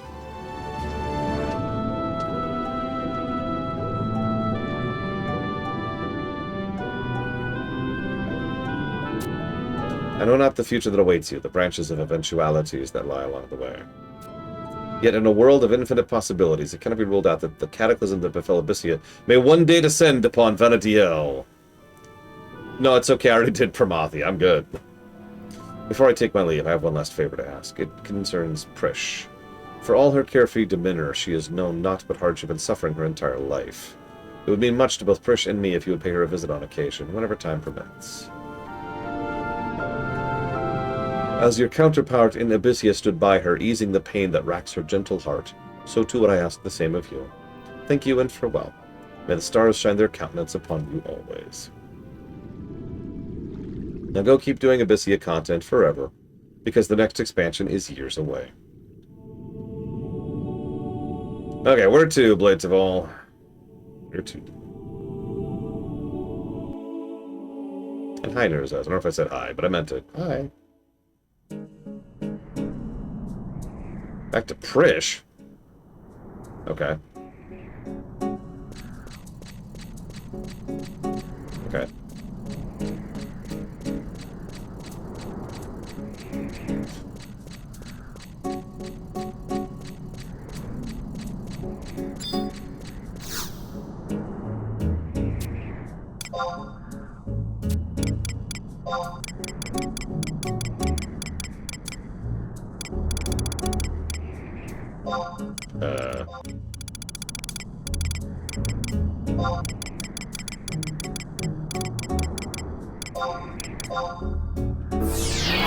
Find out in a second.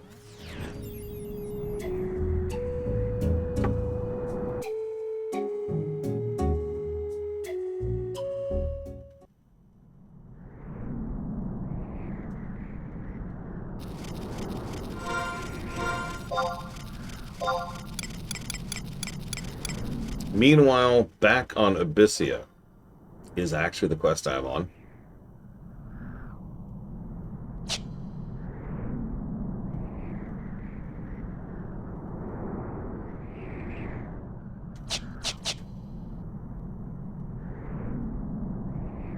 So I'm just going to stand here. Alright, we'll talk to Prish then.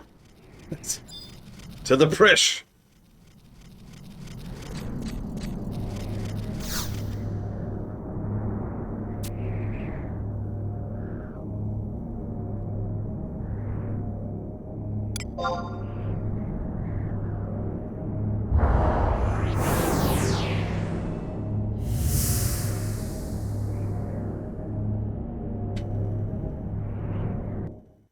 I feel like Seymour is also a neutral evil, Ross, if you're still there to hear that sentence.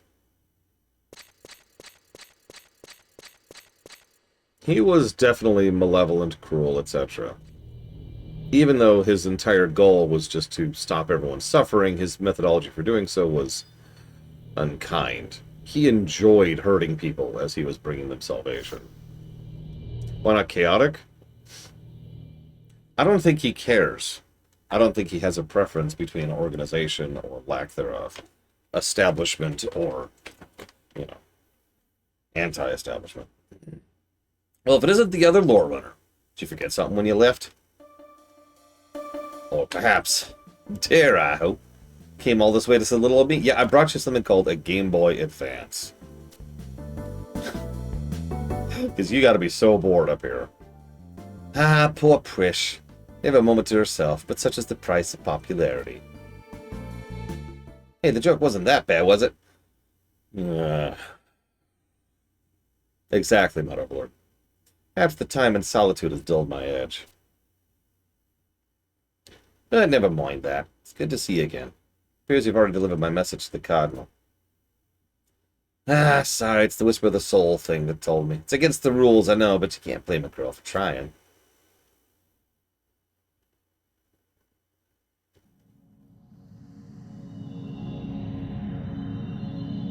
It's dead quiet here.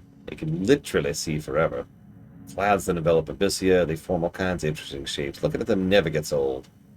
Oh my god, she's watching a screensaver. Tell you the truth, I can't help but feel lonely. Yeah, you live on the moon by yourself. When I saw you coming, my heart skipped a beat. Thought I'd leap out of my chest for the joy. No exaggeration. Promise you'll visit again, alright? Doesn't have to be every day, just, you know, every other day. Alright?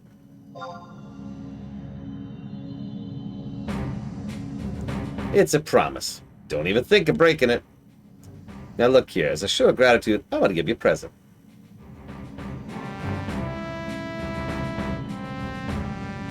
It's an abyssite of the cosmos, something of what's belonged to the you of the Abyssia. He would have wanted you to have it, till he died horribly. He was the one who didn't level to 99 before he did Promathia. He regretted that.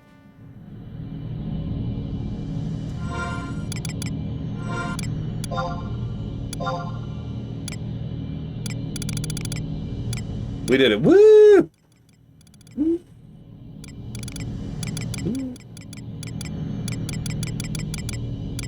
So what's that abyssite do for us? Because I know a lot of these, like, unlock stuff.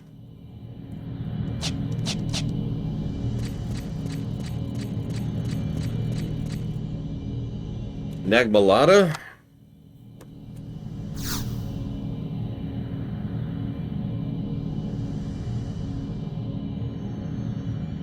Honestly, neutral evil. He doesn't care about anything other than himself. Like, seriously, nothing other than himself. That's all he gives a damn about. Anything he does is acceptable as long as it furthers his own goals. Even if they're just something as simple as curiosity. Which, if you remember, was kind of the reason he sold out, you know, humanity in the end there. Or I guess the sentient race, the mortal race is what I would call it.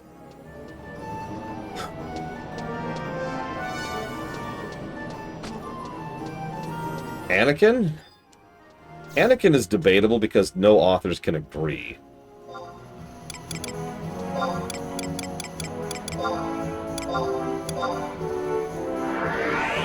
Having said that, I would say Anakin is pretty solidly chaotic good. He's actually pretty anti-establishment, pretty anti-structure, pretty anti-organization. He just wants to do what he thinks is right. The end. He is actively, you know, he's actively pro-chaos. He's actively anti-order.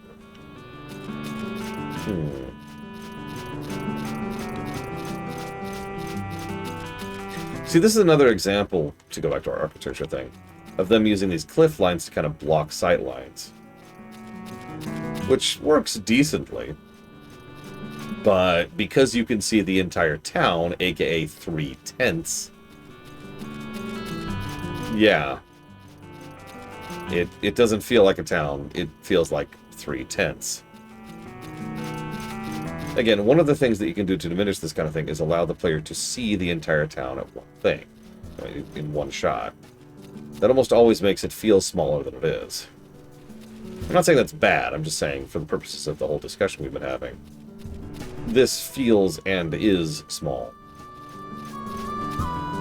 What in the world, Blade Trafall? Yeah, exactly, Mr. Red. Which is interesting, because there's apparently a ton of players here. What the hell?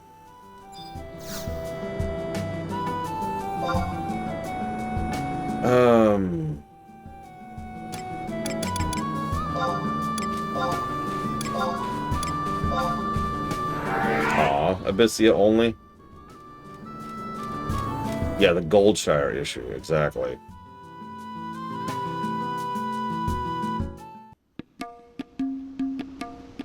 Yeah, exactly, Meadowlord. So, hey, remember this town? I've already given this town negatives from the gameplay axis.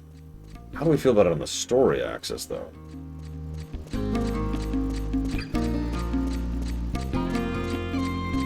Luke is 100% neutral good.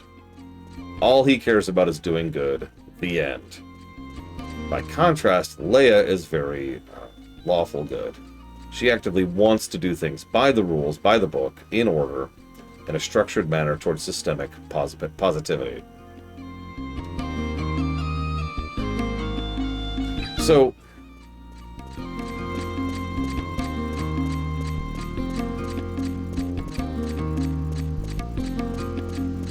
I'm not actually impressed with the architecture of this place. It's mostly still the same problems of vanilla cities. It's a little bit too big and empty. The sightlines don't really work well. Yeah, it's boxes. Yeah, it's a bunch of boxes. And while there is some city visible beyond the boxes, the walls are so high you can't see enough of it to really get a picture or an idea of being in the city. Even out here at the port, there's not much to look at other than the port.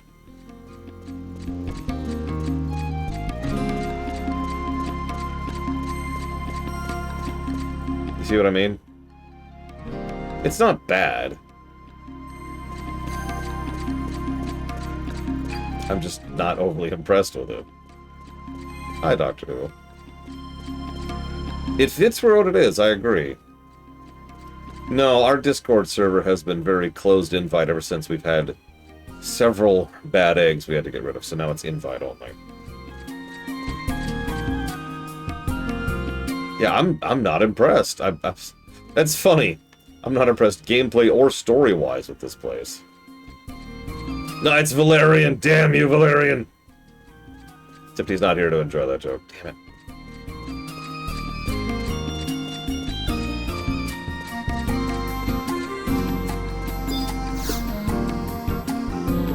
Well, there's one last town I really wanted to show off, and it happens to be the town we're at.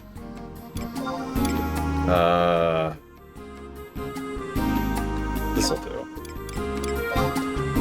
Oh, it absolutely is Blade Trafall. It'd be sort of sad if it wasn't. Maul is interesting. I think Maul could have been a force of at least neutral. But he's kind of not. So, as we see, most of the center town area here very much follows the tall, narrow hallways, alleyways approach to blocking sightlines. Something that Minrathous also did over in Dragon Age 4. It also, actually, honest to God, has other city visible in the distance. For really the first time in FF11 history. And look, we can actually see the water down there. As opposed to just being this empty thing. And yeah, there's the port, there's the walls that surround the port. Like, this is probably the first city with honest to God plus to architecture in FF11, I would say.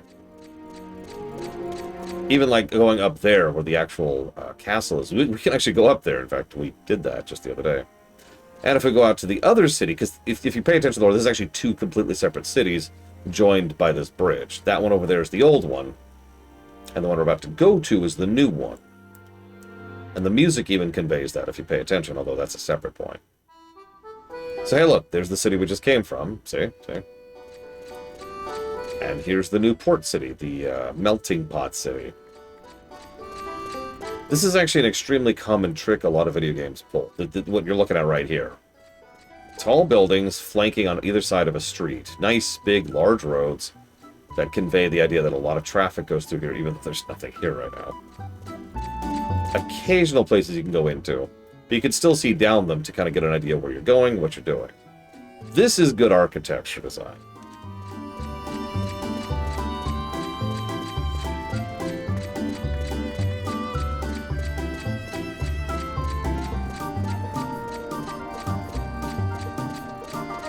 See what I mean?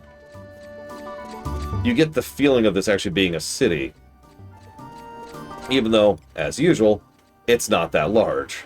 Not really.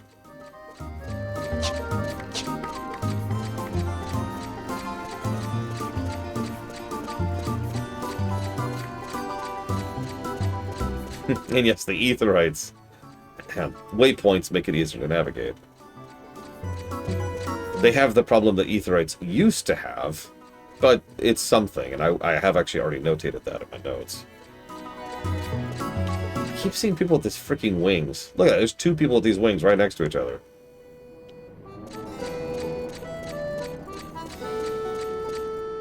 Yeah, exactly, Meadowlord. I mean, honestly, this place kind of feels proto-ARR, and considering that, and I actually do want you to spell this, so Pumpernickel, this is the last city in the game, right? Like the last gameplay city, the last hub. Right? Because Rhapsodies doesn't have one. Rhapsodies is all the existing hubs.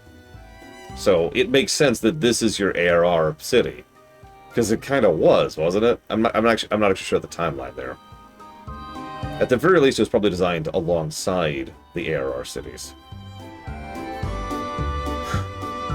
So, 2013. Oh, there you go.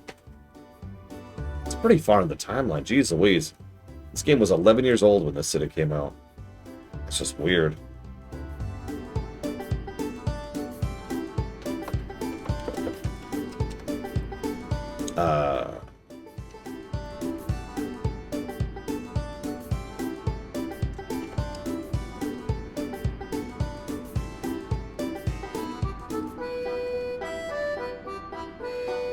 God, 3-year content drought. That's... Oh, that's rough.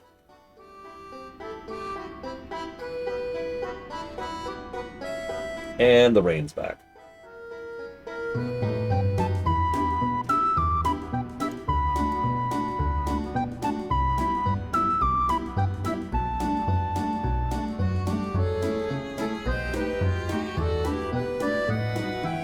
Sorry, 1 second. Temperature's finally going down.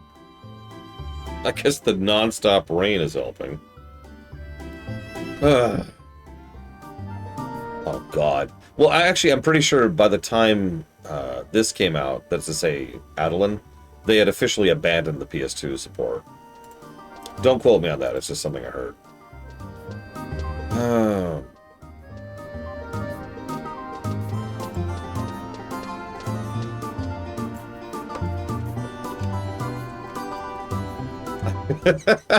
And now you know how I feel, Blade Traval. I do appreciate you slagging me through Abyssia, by the way. I'm not gonna lie to you. It's not gonna change the review a lot, but I'm glad we got to show it off on camera. And I am actually gonna give it a few positives. The MSQ in general was interesting enough. The mystery, the build-up, the what-if scenario. And I did actually like that denouement with Prish. I mean, duh. And, let's give a few of these here.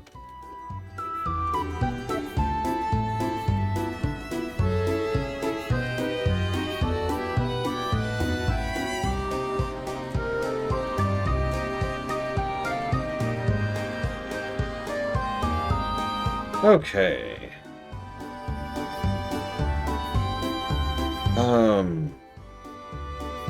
Yeah, no kidding, that Overlord.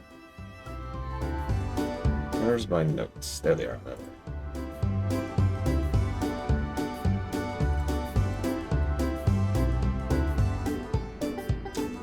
No, you know what? I'm not even gonna contest that. I was actually thinking the same thing, Glitchwell, so thank you for reminding me.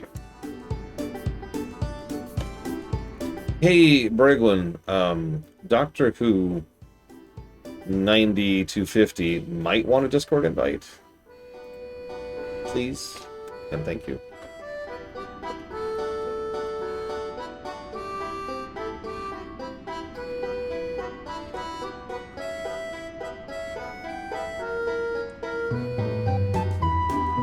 By the way, this song has been stuck in my head the last couple of days. I don't even know why. There's no reason for it. It's just there.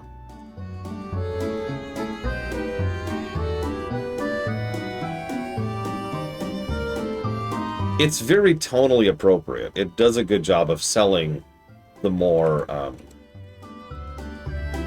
melting pot. I'm not sure what I'd call that. The Western Adeline vibe, right? Eastern Adeline is, you know, old, venerable, ancient, you know, royalty.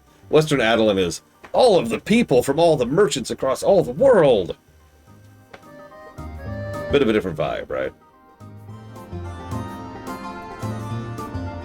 Yeah, Pioneer Town, exactly. Okay, here we are.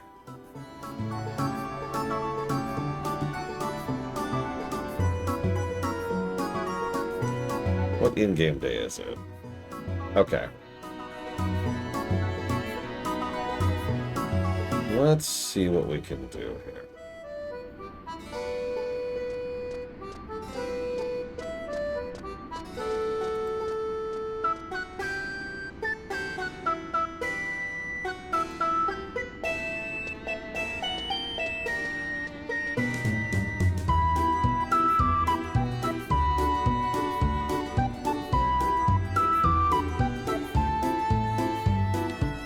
Cosmopolitan. Yeah, that's actually a good word for it. Okay, so I need to go to...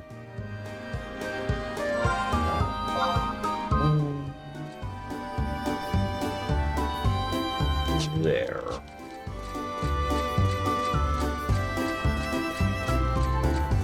Ul'dah is interesting because obviously from a game perspective, Ul'dah is just the best town of the vanilla towns in FF14. Like, it's not even close, right? But that's from the perspective of a video game. Living there? That's tricky. All three of the starter cities would have problems for me. Ul'dah is too hot. Limsa Lominsa has the problems of smelling like fish all the time, which would make me constantly nauseous. And Gridania is bugs and elementals. None of that sounds appealing. I'll take Ishgard, thanks.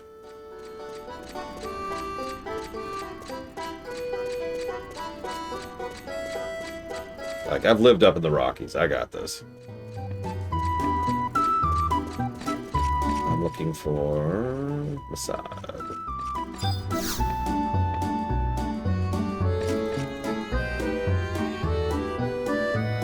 Cold is a solvable problem, and something that doesn't bother me that much. Lord Runner, why the sour look? Oh my god, it's Dracula! I'm sorry, look at this guy. It's freaking Dracula. Look at him! Look at him! He's got a ruby scepter! It is wholly unbecoming, but please, I'm more than willing to lend an ear if I would help absolve you of your worries. I have all the time in the world, after all. What troubles you this fine day? Ah, yes, Her Royal Highness.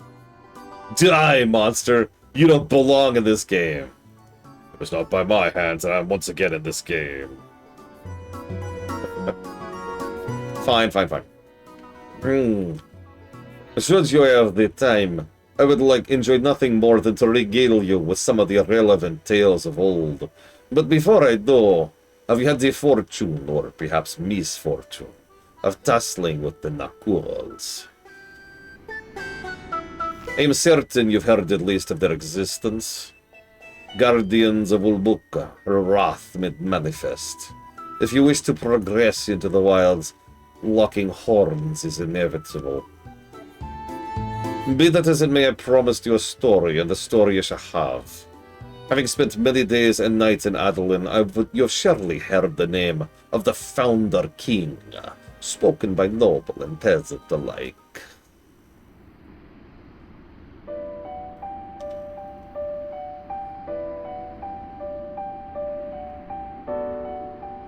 The trials and tribulations of centuries past are naught but legends to people living today. I was there, of course, being a vampire. You don't need to make fun, you know. The foolhardy king ventured into the wilds with his entourage, invading the lands of Ulbuka and slaughtering all foes in his path.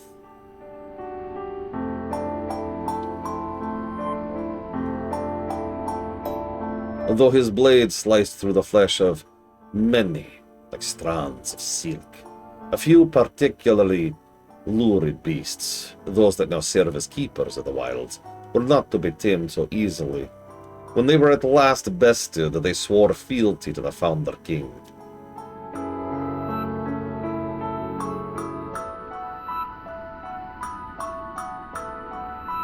Today we refer to them as the Nakuls. We're gonna have to fight each of those.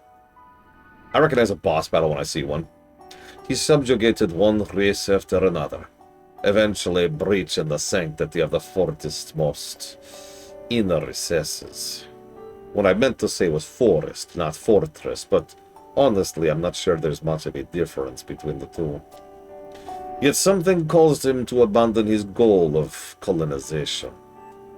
Years later, he left the following words as he lay on his deathbed. Never again must man tread upon the land of Ulbuka. This epithet has been known throughout Adolin's history as the Ancient Pact. The Nakuls are bound by this very pact, but they're not the only ones. You'll see where I'm heading. Precisely. You'll see the Leafkin do not look kindly on mankind's encroachment upon Ulbuka, as it violates the word and spirit of the sacred deal they made with the Founder King. Its power is absolute. The only one who can nullify the pact would be the Founder King himself, or one of his bloodline. It was not comparatively long ago that a man respected this code to the same degree as the denizens of the forest, when the Order of Adalin was a royal force superseding all. His dying wishes were engraved upon the sword he once carried at his side. Throughout the centuries, each king of Adalin has held the sword high in front of his subjects, swearing to uphold his ancestors' grand promise. Your eyes widened in surprise. I assure you, every lost syllable is steeped in truth. Throughout all of Adolin's history, her citizens only set foot in Ulbuka on 2 occasions. The first was, of course, when the Founder King himself treaded upon the land. The second was in an age called the Great Expedition, a time when the Founder King's words had begun to fade from memory. The remnants of the encampments set up during that time still exist to this day on the shoreline of the Eastern Sea. Forgive me, my story has veered off in an unexpected direction. As I was explaining, throughout time, Adolin's rulers have always respected the pact. Whenever a new king ascended, he would take hold of the sword and swear on oath, solemn, to uphold that which had been passed down through the ages. Yet winds of change started to sweep the city, and the Order of Adalin was reorganized into one of the 12 noble houses.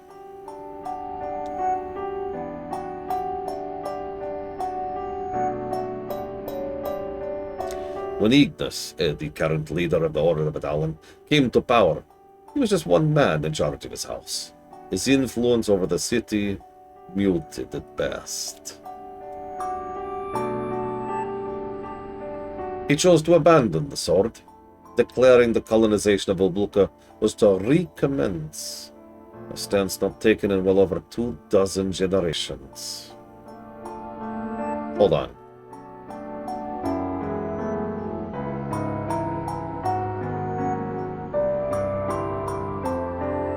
Yeah, it's like 500 years. Has it really been that long? Thus a new age dawned upon the city, one of pioneering and progress. Wrong accent there for a second. Progress.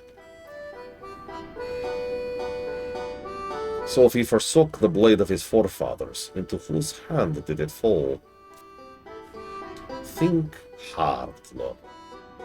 The one who possesses it is the one closest to Ignis himself, one present at his coronation. In fact, you have laid eyes upon the blade on more than one occasion. Precisely. The sword that our princess now wields is the only thing that represents the will of the Founder King himself. I profess I have a tendency to ramble as a vampire, but I assume this tale to serve to scatter the clouds of doubt that were surely meddling your thoughts.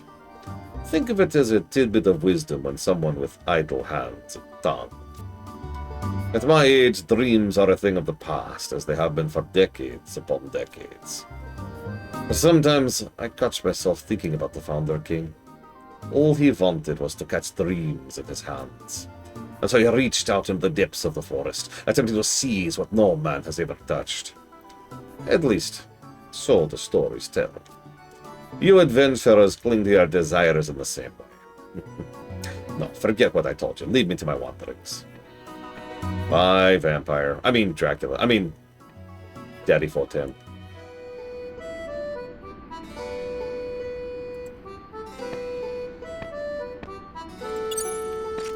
So, the United States was organized 250 years ago, Magister. This year, actually. To give you a bit of an idea. So, I've gotten an interesting kind of comment a couple of times, which is probably intended as an insult. Something I tend to push back against a lot in fiction is when writers use big numbers because they're big numbers, to try and convey size or whatever, right? It has been insinuated that the only reason I think that 500 years is a long period of time is because I'm American. And not, you know, having a functioning brain.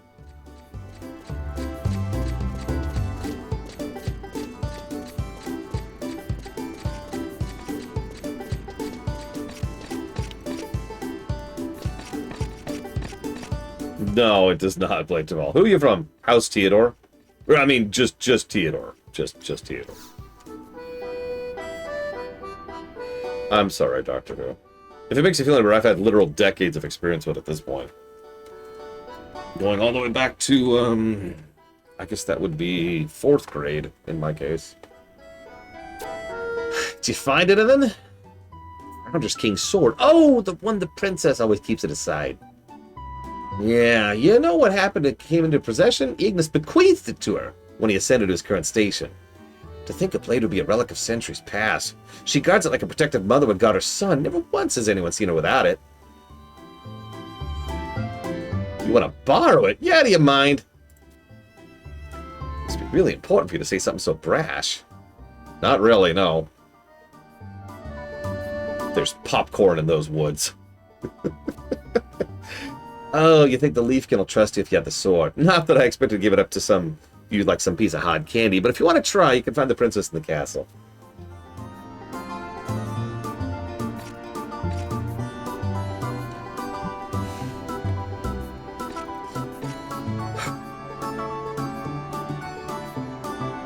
Not that I'm aware of, Dr. Winter, but Forgotten Realms is one of those settings which it kind of depends on which writer's writing for it, you know what I mean? But again, to my knowledge, no. Where am I?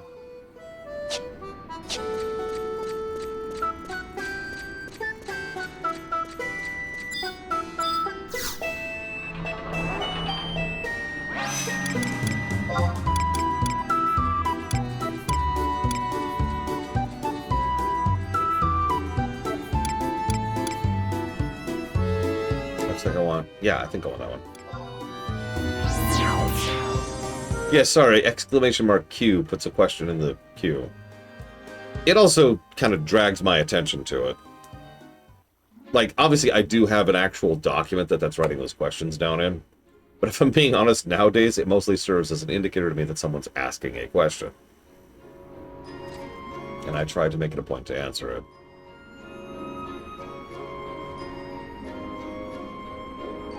Oh, heavens, this isn't good. No, no, not good at all. Oh, right, I need to get positives. Positives. Hang on, hang on. Positives, positives, positives.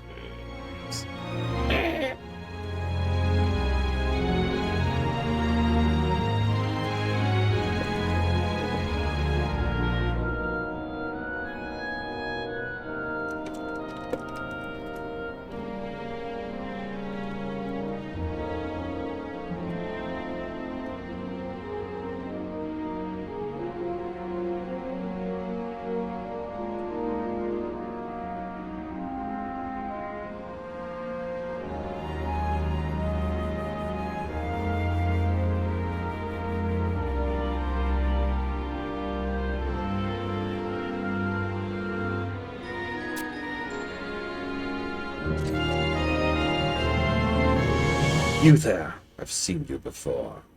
Where was it? At the place? The place with the thing? Ah, no matter. What was your name again? Lore Runner? That's right, Lore Runner. You're one of those pioneers everyone's raving about. Do you have some business here? Or... Oh, well, you're here. Would you happen to have seen the princess? Arciela, I mean? Oh, that's what I was afraid of. She must have put on her traveling clothes and headed to the forest. Oh, she's been muttering about some strange goings on at an Urgon locus at the Sages caverns. Oh, no, you're not supposed to know that. I didn't tell you anything. No one can prove I did. Sweet mercy, this is not a good day for me at all. Ah. Okay, so... I have to reach a destination now.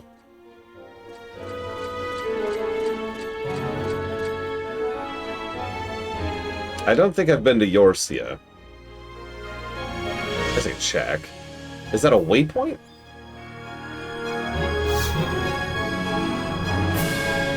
Or is that another thing? What zone would that be in? Or is Yorcia the zone?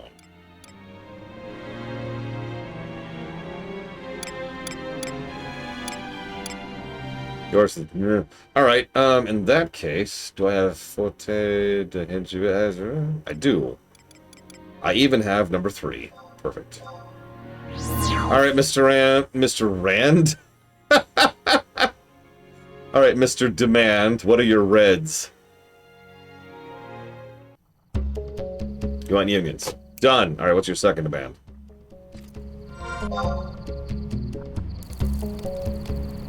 Okay, so clear colonization to the north to cross the water. Okay, I think I know what that is. I'm gonna pop these out. I can't! Oh, Blade Javal's here. Woo! I'm safe. Forever. Or dead. One of the two. I'm gonna stealth now. You want a unicorn pony who does all your work for you. Mr. Pink! I got a job for you.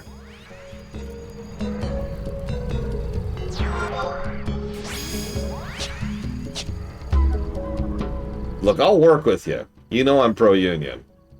Well, it's actually not true, as weird as that may sound. I'm not actually pro-union. I am pro-workers. Being pro-union tends to be pro-workers, therefore I tend to be pro-union. But at the end of the day, it's actually the workers I care about. So if you're like, I want a unicorn to do all my job for me, then I'm going to shoot you in the face. And you're dead.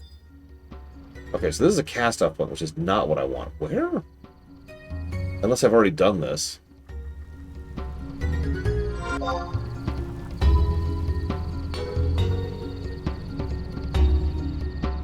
But if I'm reading this map correctly, and I have been here before, this would lead me up to, what is that, I-7?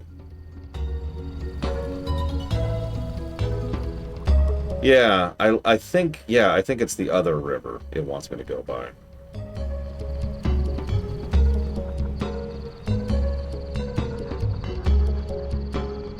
Oh my god, look, I'm a stealth mount. Look at me, I'm stealthed while being on the golem.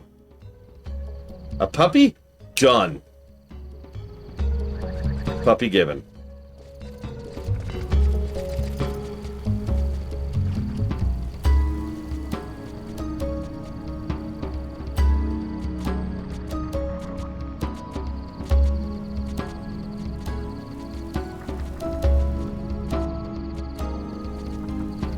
Oh, God. Ross, are you there? You're probably not there.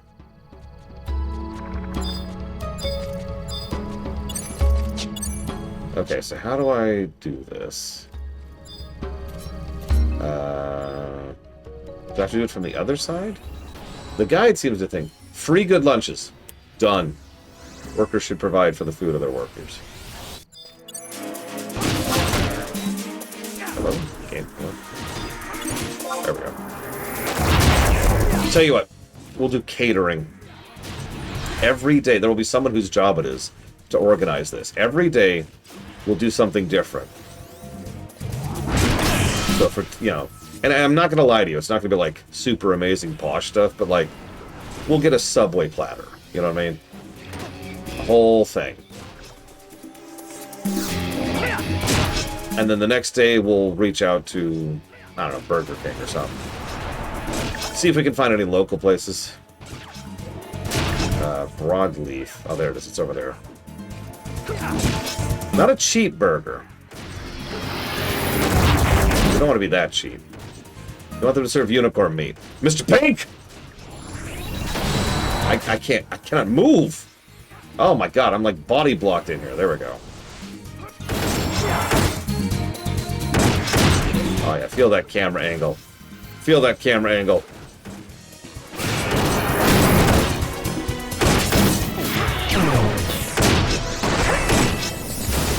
Yeah. Well, I mean, we'd source it first, right? To make sure it's actually a good Subway. Because I've had good Subway. The ideal, again, there would probably be someone who this is their job. Like the actual, the office manager. AKA probably the job that we used to call a secretary. I forget what we call it now. But it would be the secretary's job, right? It's like, okay, look. I want you to reach out to local businesses, local restaurants. And I want you to find places that are willing to do catering for us. Like, Mr. Ed is joking. I am not. I've put thought into this kind of thing. Like, around here, for example, there's a mom and pop shop down that way, which does sushi. And they do sushi by the platter. So one day in the week, or one day every now and again in the rotation, we'd bring in sushi. And there'd just be a whole spread of sushi for whoever wants it during the lunch break, right? It's good sushi, by the way. Not the best, but it's still, I'd say, like, solidly yellow sushi. And it's reasonably cheap, and it's by the freaking platter. And when I say platter, I mean, like, plate, right? Not a dinner plate. A platter plate.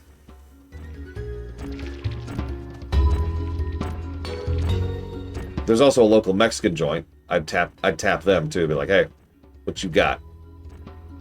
Bring out a tray of burritos, a tray of tacos, you know, big old thing of chips and salsa.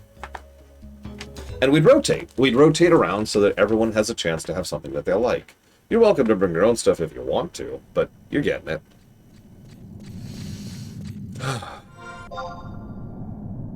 This is Doe Gates.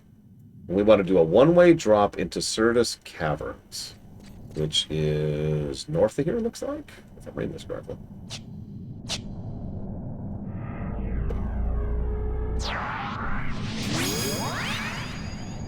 And of course, it would depend on where the office is, right? The secretary's job would also be to try and make sure that we don't over-order, because a lot of jobs can be done remotely. So Mr. Red might not even be in the office, depending on what his job is. How do I wave? Bye.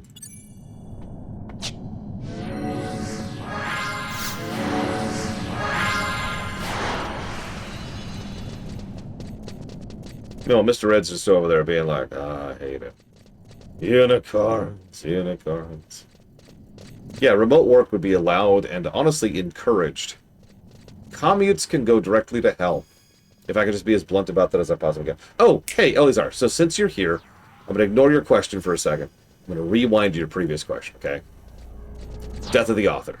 There are two aspects to Death of the author, okay, which are actually pretty distinct from each other. I'm going to cover both really quickly. Aspect number one. Differentiating the creator of a work from the created work. J.K. Rowling is an excellent example of this. She's a garbage human being. I kind of hope she dies. However, that doesn't change the fact that Harry Potter is Harry Potter, and plenty of people enjoy it for what it is. Right? Now, there's some middle ground here, and that's why I use J.K. Rowling in particular.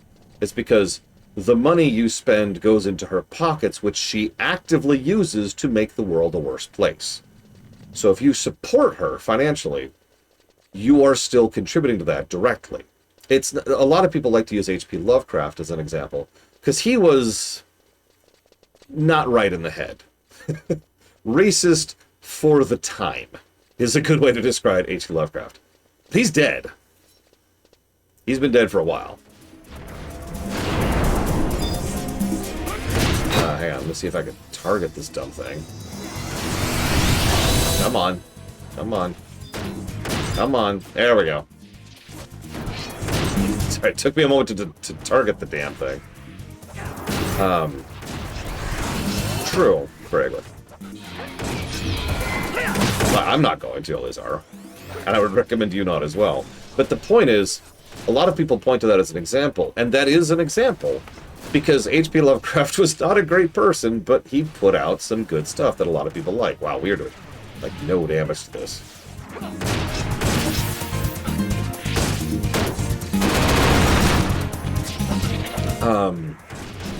Another example, James Woods.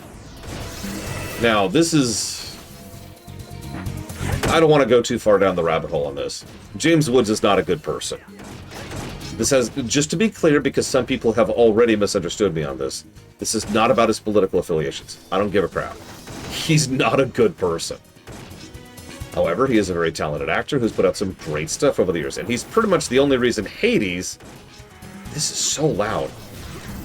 He's the only reason Hades is an interesting character in Disney and Kingdom Hearts, right? This is probably an excellent example of differentiating between the two. You can like Hades and not like James Woods. Honestly, San Andreas, to use another example, right? There we go. Jeez Louise.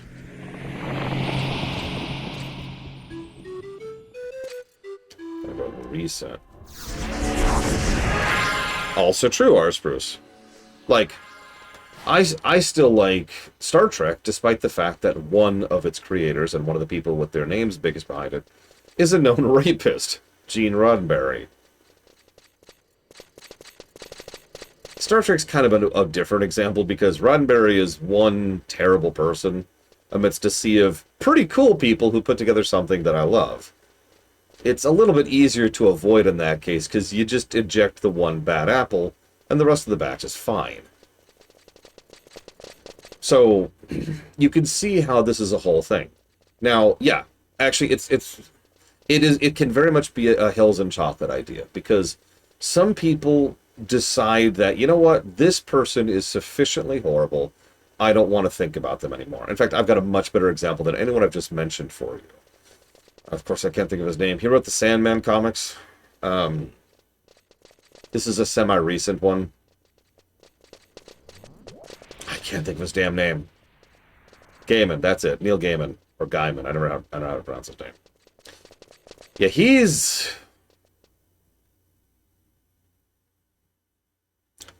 I don't want... no judgment in any direction. I know people who have retroactively decided, no, I'm good, and just walked away from all of his works because they were sufficiently disgusted by him, right? That's their choice. That's how that works. Whether you differentiate the author from the authored is kind of up to you. Again, the main difference is if they are still actively working to do things. That's the real problem right there. And again, that's why J.K. Rowling is such a perfect pick, because she is currently dumping money by the millions to try and make Britain a worse place. And the world as a whole as a consequence. And yeah, Vince McMahon is actually a pretty good example of this. Vince, for those of you not aware, is a really horrible person. And the more you know, the more you know. I will not bore you with the details. If you feel like looking it up, you can learn a lot about how much Vince McMahon is a garbage human being. However, wrestling, American wrestling, kind of took off under him. And a lot of the best stuff happened under his purview. Like the so-called golden era of wrestling was sort of his baby. You know? Honestly, while we're on the subject, one last example, and then I'll move on from this topic. So I want to talk about the other aspect of Death of the Author, too. And that is Hulk Hogan. Now, usually when I say the words Hulk Hogan, most people are like, yeah! Because, you know, he's a very entertaining character.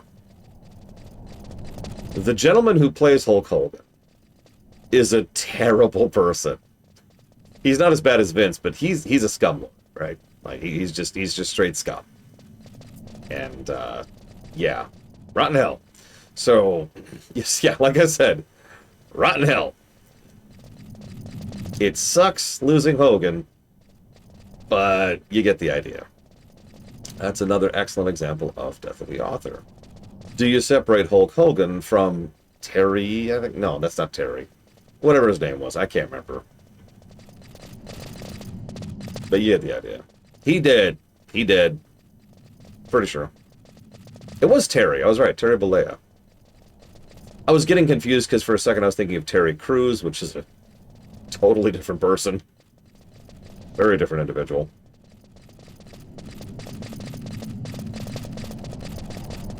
Yeah. And again, it's all going to be down to the individual case, too.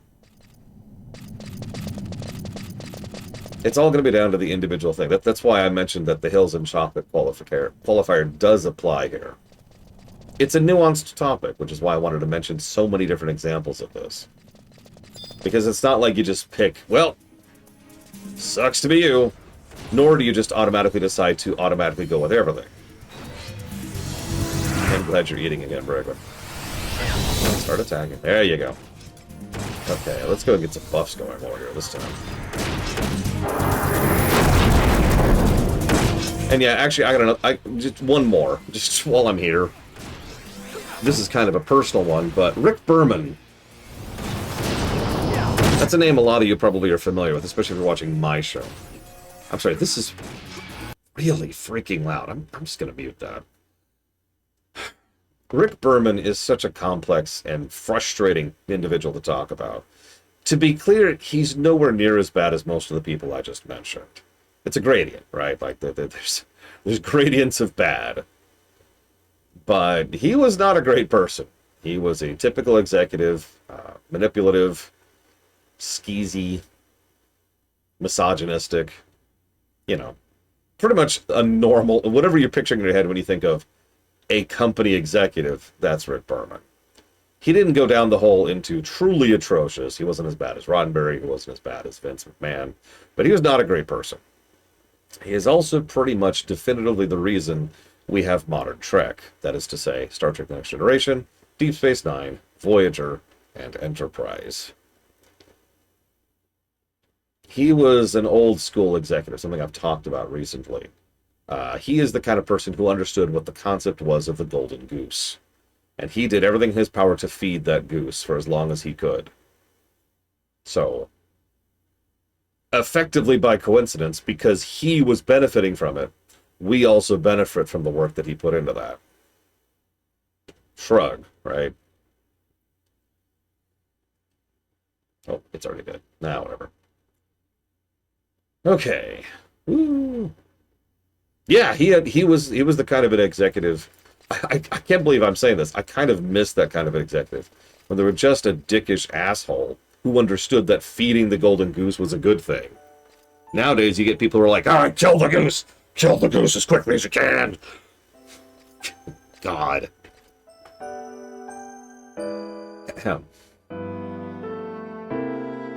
Who's there? It's just me, Arciela. Low runner? You scared me half to death. Are all adventurers silent like ghosts, or are you the only one with such predilection? Clomp, clomp, clomp.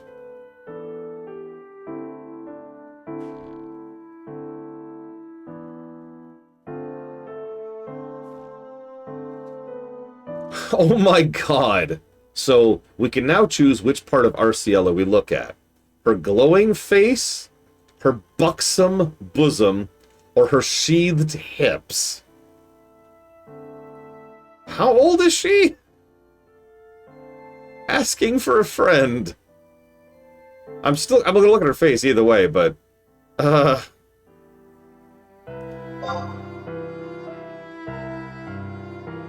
What's wrong? Is there something in my teeth? Like, Japan, I need you to chill for a minute, okay?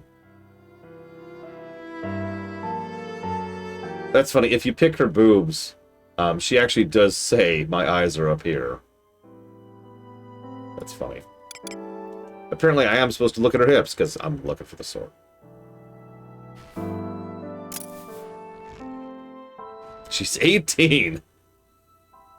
Way too young. Alright, what do you want with the sword? Is that the Founder's King sword? You know of the Blade's story. Then you spent your time in Adel doing more than just pioneering. Yes, it was once wielded by the Founder King in a time long past we now refer to as the Epoch. Or the Epic, if you prefer. He is said to have carried it with him wherever he went. It's called Orthocene. Orthocene? Orthocene. Orthocene. We'll go with Orthocene. You haven't come to take it from me, have you? If so, you'll have to pry it from my cold, dead hands. I mean, I could do that if you really want me to. I just killed Promathia for the second time. I think I got this. I can tell. It's just a joke. I know you're not that kind of person. I can tell just by staring into those clear, dazzling eyes of yours. I am wearing shades, ma'am. Do you think the sword is the key to meeting the Leafkin Queen? Yeah, why don't you just come with me? You sure? You seem serious about this. It would be an odd thing to lie about anyway.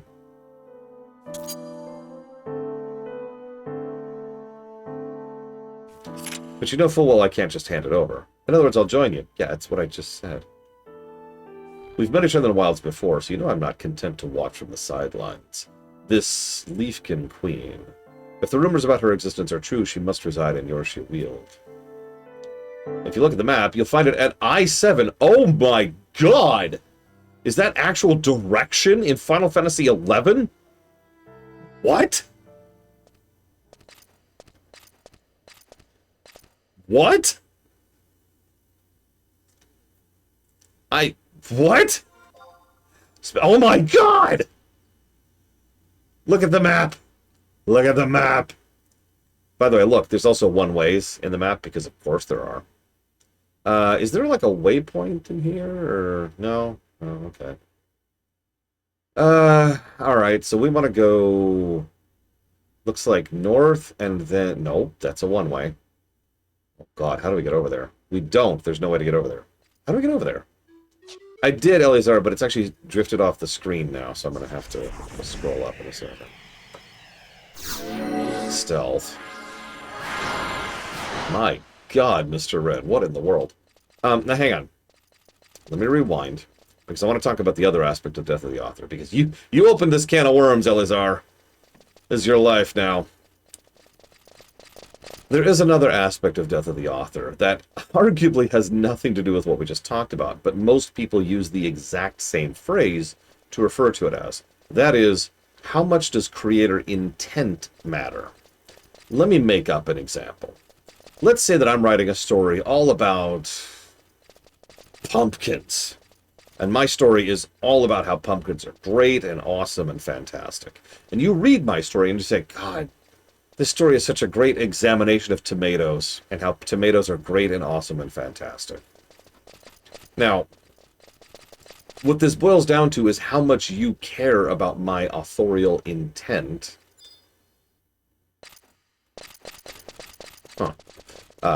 When I wrote this down. Does it matter that I'm actually focused on pumpkins or not?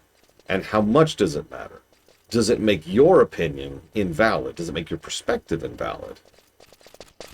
I often, I've actually run into some, I don't want to use the word arguments, disagreements with several other YouTubers in the past, back when I used to actually talk, whoa, lag spike, when I used to talk to the YouTubers about this exact same topic, because I would point out authorial intent when it comes to analysis. Authorial intent can help inform what's happening in a scene, right? If we know that the creators were trying for X, Y, or Z, it can help us to understand what's happening in an unrelated scene. Come on. Come on. There we go.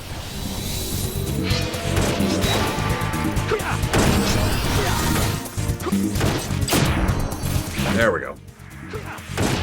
Oh wow, I'm super full. Let's go ahead and use this.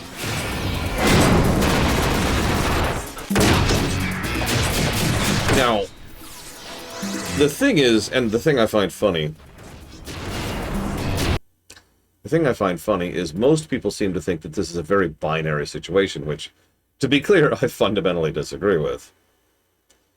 Some people think it has to be, you must acknowledge the authorial intent. And some people think you must discard authorial intent. I think both of those are stupid. I think it is helpful to know what the writers were actually intending with a scene, or what the directors were intending, or what the actors were intending, or whatever, right? I think that is useful information.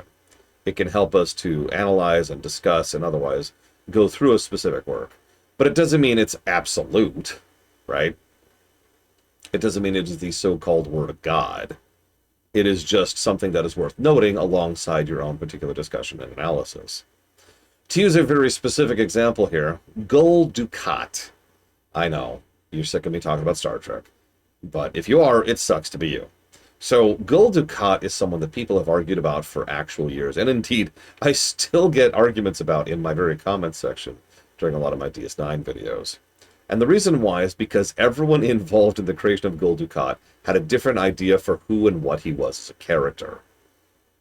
Between the actor, the individual writers, the overall showrunner, that is to say, Ira Steven Behr, and in some cases, the directors. Everyone had their own concept of Gul Dukat, and so he comes across a little bit different based on the episode. So who is Gul Dukat? Most people will just lay down an opinion and say, this is who he is. No debate, no discussion. It's obvious to them because they're looking at one specific interpretation and saying, yep, that's the one that's correct. If asked to prove it, they will usually go ahead and point to some evidence, which is usually authorial intent, as a way to then prove it. That, of course, fails immediately because it's so easy to bring up counter evidence. All of the other times where that is not true. In cases like these, authorial intent can help. It also leads to some interesting situations, and another example I love to use here is Kefka from Final Fantasy VI. The original authorial intent for Kefka is that he's a man-child, a psychopathic man-child, which is a very, very, very common, frankly, boring character archetype that Japanese works are absolutely in love with. To use just a random example, almost every single Tales of RPG ever has at least one psychopathic man-child character. And that's it. That was the intent for Kefka.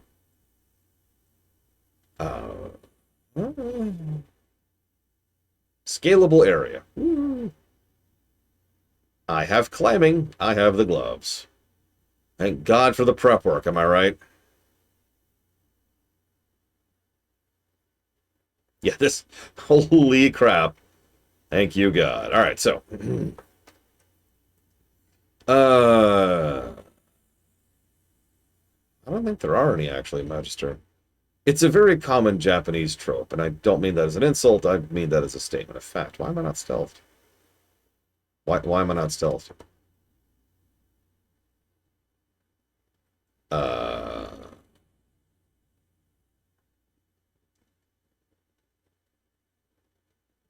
Yeah, I'll just try again in 4 seconds, I suppose.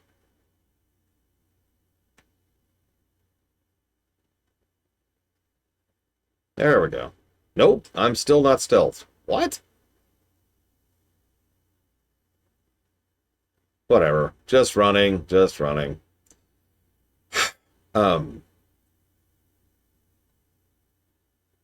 words. So different people took different interpretations of Kafka and turned him into, frankly, a more interesting character. A little bit of a mix of this, a little bit of a mix of that, and Kafka is a more engaging villain than, quite frankly, he was originally intended to be. I know some people say there's absolutely nothing wrong with the original Kafka. Allow me to disagree with that, personally. He really is just another bog standard psychopathic manchild. He's just another wee hee hee. I like killing because it's fun. Fire Emblem loves this character type too, by the way. Just, I like stabbing people. And that's their character. That's it. Usually they are very coarse in their word choice. They speak, they literally speak like a rude child. In English, they tend to be translated as cussing a lot. Like coarse, you know. I was gonna say, if Ross was here, he would know what I'm talking about. Do I cast off? I feel like I cast off. I'm gonna cast off. I'm gonna do it. I'm gonna do it. You can't stop me.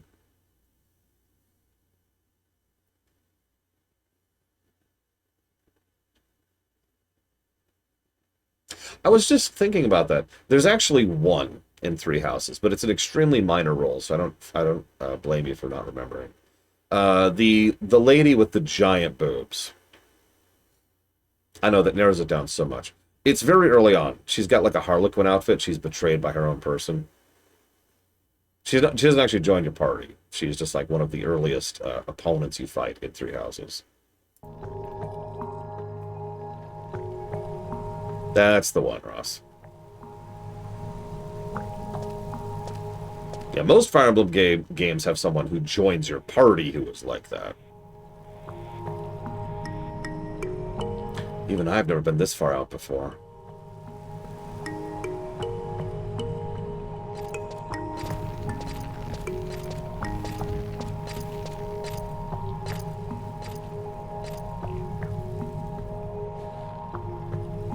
Arciella, please.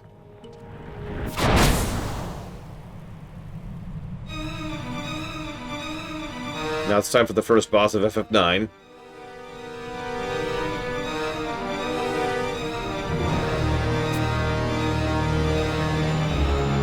It's no use. Lorbener, I can't get out.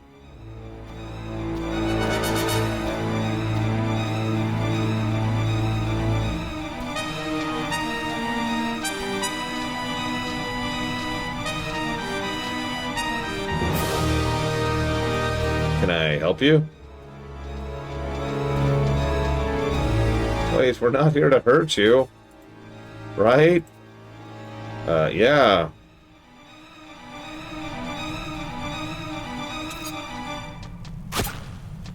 Well, never mind. Yeah, exactly, Ross. And that was supposed to be Kafka. Tee-hee-hee, I like blood. That's it. Nothing else. And she's dropped.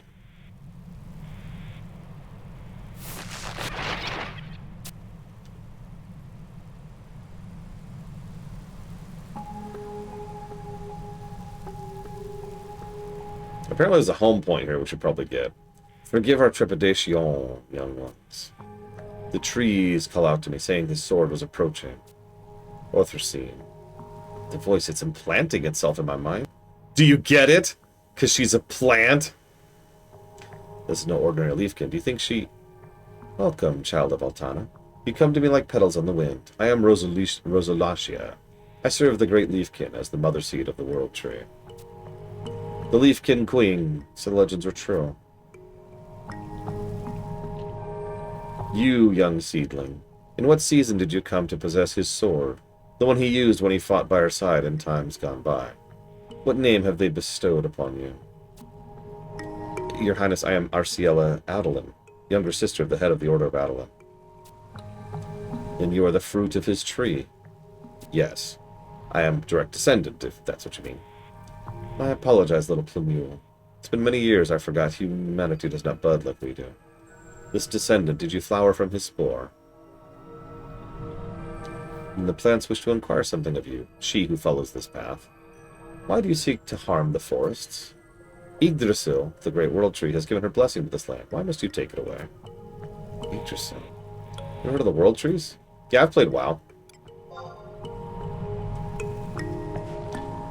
The Twin World Trees is a story almost every Adeline hears when growing up. Do you mean there's one here in Yorkshire? The second World Tree is our mother. We are the seeds and fruits of her love. We have inherited a portion of her supernal essence in which we serve the land.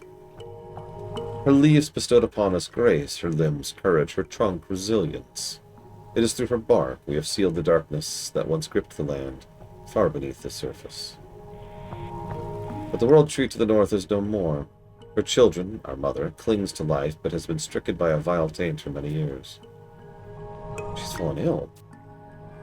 Not just any illness. It is a corruption as black as demons. As twilight fades and dusk approaches, our kind, which requires resplendent sunlight and pure water, find ourselves succumbing to poison in the land. As we suffer, so do does Mother. Yet humanity continues to pillage the forest and ravage her children, and your evils have only worsened with time. I don't... So I ask you, descendant, do not harm us any longer. Leave this place, and never set foot on the soil again. Well, hang on. Has anything changed recently? Your roots are not of this land. Yeah, that's correct. An adventurer from the Middle Lands. My words alone are but a whisper, yet to appreciate their gravity you need a roar. Take a tear to the only pure spring left in the land. If, my sprouts, you are the true bearers of Orthocene, and within you lies his spirit, then Mother may deem you fit to receive salvation. Be aware that you may suffer nothing but disappointment, just as we have suffered at your hands. I'll give you a hint on where to find it. Our brethren who bring life to the land also inherited a portion of Mother's power. That is all the guidance I can provide you with. Seek him out. If you truly understand the beatings of the forest heart, you shall have no trouble at all. Don't you agree, Push-Ups?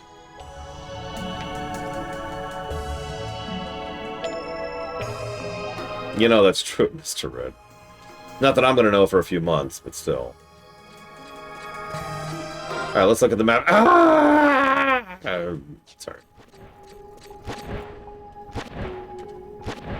Which one, Ross?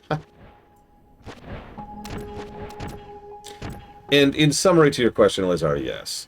As long as you're... Oh, God, as long as you're cognizant of the fact that you are directly contributing to something that is causing harm to the world, you are free to do what you wish. That's kind of the core point of the Hills and Chocolates concept.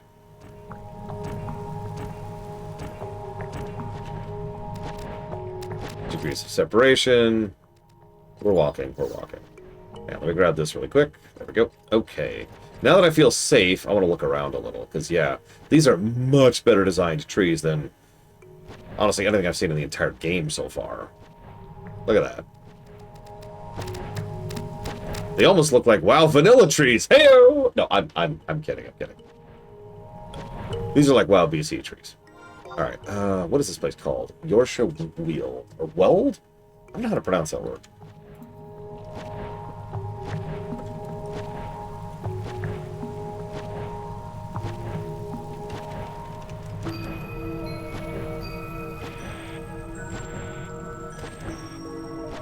Hang on 1 second, Blaytol. Give me just 1 second.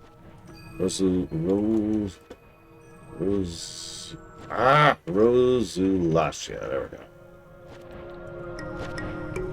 Probably push-ups. Okay, there's the map. Put that there. Alright, words. Apparently I need to get an Ergon Locus. Oh no, sorry, I need to get a tier, and there's 2 places to get one. But for now, heck with all that. I think that's everything. I think I've talked out that whole concept sufficiently.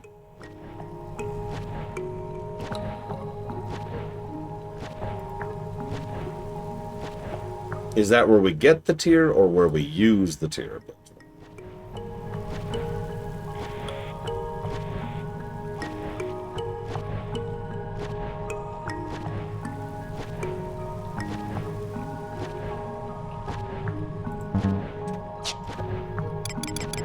Key item or regular? I should have sickles on me. Yep, I have 13 sickles on me. 11 hatchets, 10 pickaxes. 2 pebbles.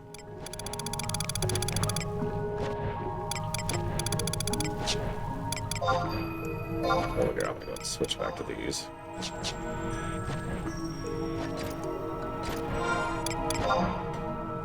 Supposedly there's several harvesting points north and south. Looks like north is the swiftest way to get over, and there's a waypoint on it. But I defer to you, Blintel. You know what you're doing way better than I do. So Elizar asks, who is the most devising FF characters? Do they even fool you? Devising. Divisive, maybe? As in characters that are people argue over? Yeah, divisive, exactly. Scheming.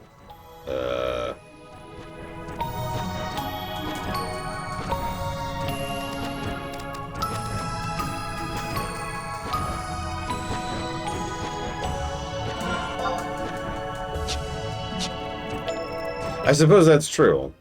Strategic might be a good word there. Because, yeah, like Hojo, exactly.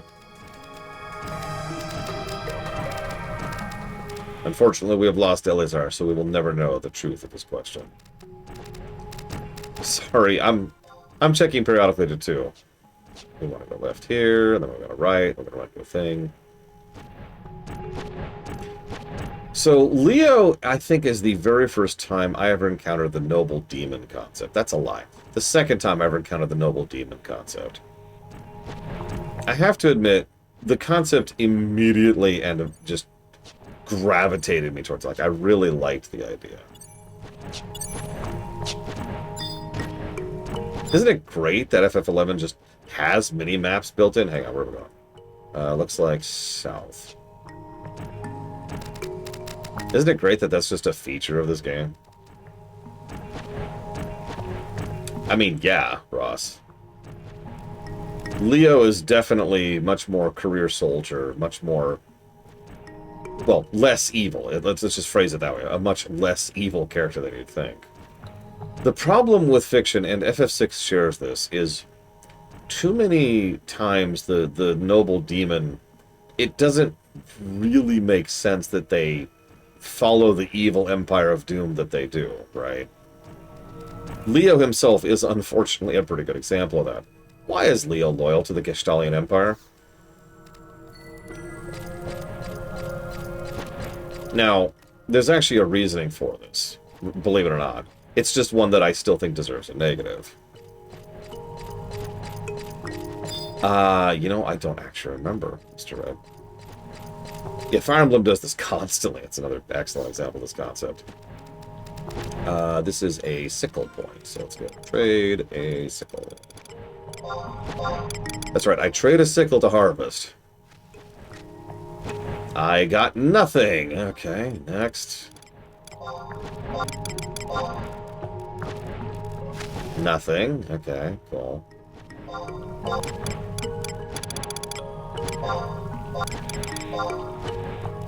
Nothing again. This, oh man, my luck is great. Look at this. Wow. This is my luck. Oof. Hey, Yorsh's tier. I also broke 2 sickles doing that, but we did get the damn thing. Okay. Woo! Yeah, Suikoden has several noble demons as well, to use another example. So it looks like we want to go south. Yes, appreciate you, Mr. Red. And I do. The problem is, for the noble demon to work, several pieces need to be in place. There either needs to be a very good reason why they're loyal to them, or they need to be a worse character. Right? Like, villainous, but with a streak of honorability. Oh, okay. Is something that is manageable, right? It's something that's understandable. To put it simply, if Leo was not a good person, it would actually make a lot more sense, the character he is. Instead, Leo is a good person. He just works for the Gestalian Empire. And that just leaves a gigantic question mark of why? Okay, G6, so that's just north of us, actually. Honestly, and I love FF4 and FF6 to death, both kind of have the same problem. Because Cecil was intended to be a noble demon, if you think about it. Whoops, hang on. Lost the game. There we go. Okay, we're good. Thankfully, that didn't seem to screw with anything. I minimized by accident. You know, Cecil is Cecil. He's the paladin. He's a kind-hearted, helpful, noble, awesome dude. Oh, and by the way, he goes off and does horrible acts. Why? Well, see, here's the thing. Like I said, this is a Japanese problem. Maybe that's a wrong way to phrase it. It's a Japanese fiction problem. Because Japanese fiction loves the trope of my kingdom, right or wrong. In other words, you are loyal totally regardless of your own thoughts and feelings at the moment. It doesn't matter how much you disagree. It doesn't matter how much it goes against whatever you believe in. None of that matters. Instead, you are loyal to whoever is your superior. The end. And that sucks. If I could just be blunt about it. It's not a great trope. And it's not a great character motivation. Usually fiction likes to do this particularly badly because it tends to serve as a cheap way to create drama. I hate what I'm forced to do is kind of automatically a drama thing. Yeah, I was actually just going to look this up. I have the Yorshist here. What the thing is. Okay, cool. The Ergon Locus was added after complaints about how difficult it was to get the key item from harvesting. Wow. Hi, Evo. So you managed to find Yorsh's tear. Children of man, Mother has recognized you, and so too shall I. Place what you have found in the spring, and open your hearts and minds.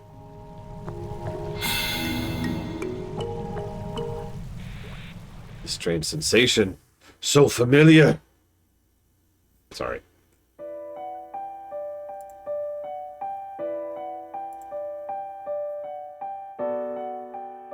Rubicant.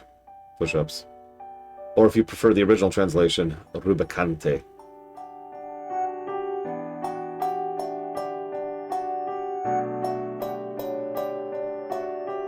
I murdered those trees with darkness, Eva.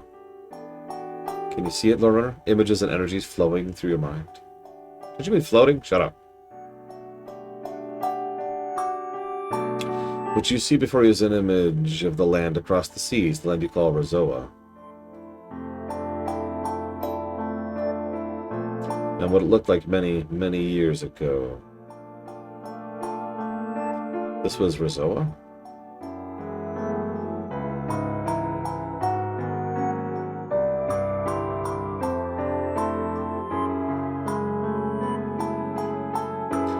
Also what the Founder King took with him, a piece of the World Tree. The Twin World Trees. Never before have I laid eyes on something so grand and beautiful. Sylvanas suddenly shows up. Burn it! This serenity was not to last. Tragedy soon came to Razoa.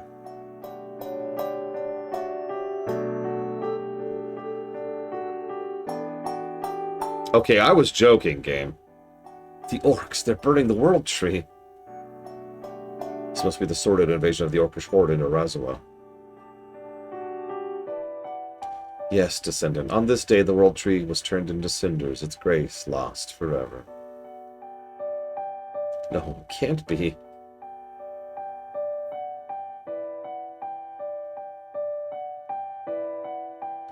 Yet the travesty continued. Mother was inexorably intertwined with her twin, and she began to warp and change.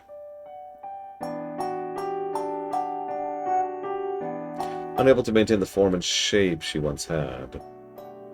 It's too cruel. The World Tree, the forest's all gone.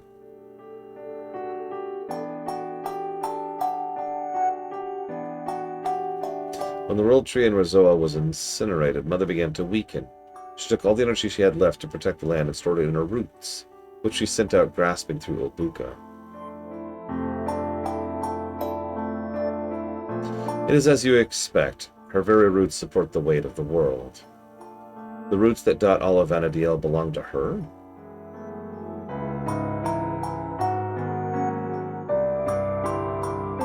When her power had waned to the point of being snuffed out, she used every last ounce of it to bring budding new life to the land.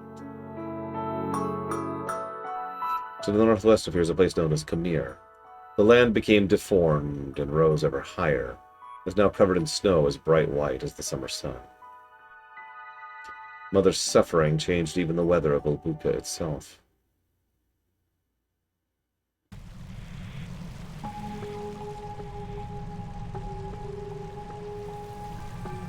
The scenes that played out in your mind are what happened in Rizoa and what happened here. And now Mother lies on the brink of death with only the smallest fraction of energy left.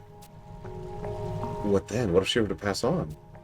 It would spell the end of us all. The grass, the trees, the birds, the beasts, they would all cease to exist. You see, Ulbuka is not a land conducive to sustaining life. Changes in the forest are a manifestation of that phenomenon. Well, how can we fix it? Let's fix it! We do not know, Sapling. Our connection to the Mother is starting to splinter. The only seedling with an answer would be the king himself. But where can we find him? Where are you going? Answer me! Asked the king. Okay.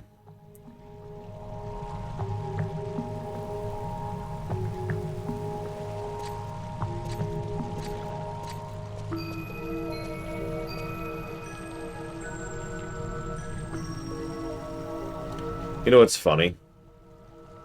I would absolutely believe it if the Banished One had directly and deliberately stolen this idea from FF11.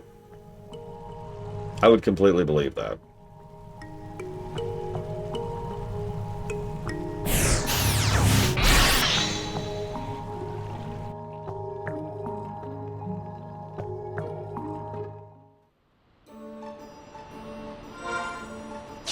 Yeah. Yeah, exactly. I want to test something. So we're going to test something. We have to wait an in-game day, but I'm kind of curious if their scripting has gotten any better. So we're just going to go here. Peacekeepers Coalition. Looks like it's over there.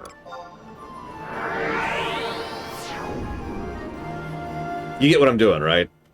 Because up until now, every game day wait has required you leaving the zone and then entering the zone in order to trigger something. I'm not going to do that. I'm just going to stand right next to the dude.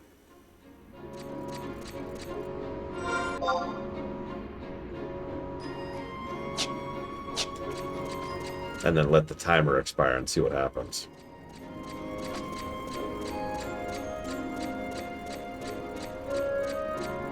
So here's our target. No, I'm just going to wait. It's only a few minutes anyways. And we can do ESO in the meantime. I mean, I haven't gotten a chance to today.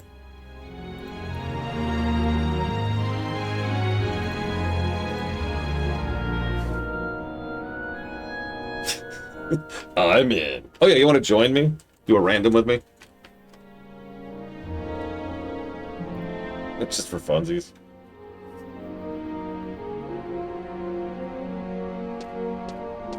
Kick us in. Oh, you actually are in. Holy moly. Okay, let me get this on screen.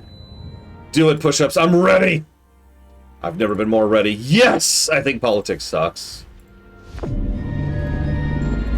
Actually, real talk, I was thinking about it recently.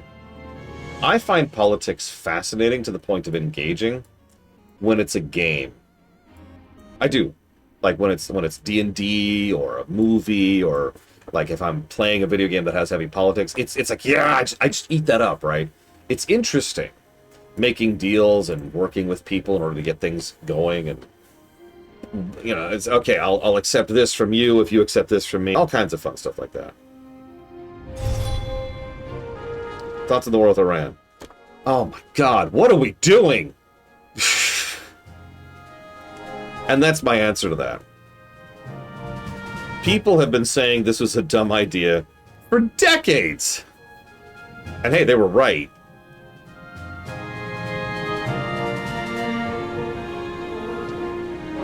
Not because of morality, not because of decency. That has nothing to do with anything. This was a failed proposition from word go, and that's the problem. Hang on, Devil Music, Silent Earth. Silent Earth. I need to figure out why my resolution is weird.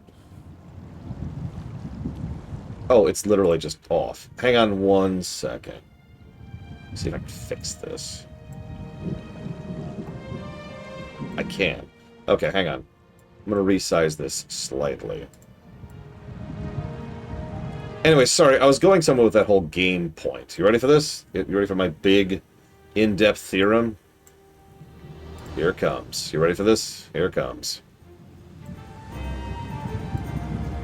I think that most real-life politicians, and I think it's just as true historically as well, treat real-life politics as a game.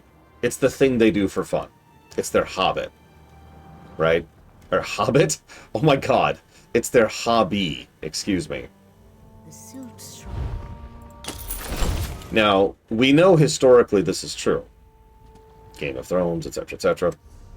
But no, for real, we know historically this is a true thing. This is something that a lot of kings and nobles and princes and empresses have all done across human history. Is this was their day job. Right? This is the thing they did to enjoy life, to gain glory, or to get veneration, or just to pass the time. As I've said many, many times, human boredom is a tremendously powerful motivator. Let's go ahead and grab Belatval, grab the Giga. I don't have Brigwin.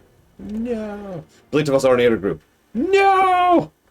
Oh, I've been invited to a group. Yes! Well then, cue it up, random. Let's do it. What's the line push-ups, if you don't mind sharing? Would you like to... By the way, I love this feature. My group's leader is located in this other zone. Would you like to instantly transport to the nearest way shrine to them? I love that feature. I do. Me and Pax used that constantly to get around. Like, I'd go ahead when he was, like, getting ready to set up or grabbing a bite or something. And then, hey, do you want to warp to him? Boop. Anyways. Who needs a healer? Who hasn't readied up? Someone ready up. One of the deeps, ready up. There we go. This is actually a little controversial, push-ups, and I'm going to admit I am speaking from ignorance. I have not studied the situation as much as I would like to give a thorough opinion on the matter. However, I do want to say that something that I feel a lot of people tend to forget is a valid strategy, especially in the modern era, is the concept of the strategic strike, right? In other words, it might not have been a bad idea to do some very careful scalpel strikes, remove a couple of pieces from the board, and then back the hell off. Right? Jesus Christ. Who's the lightning flinger here?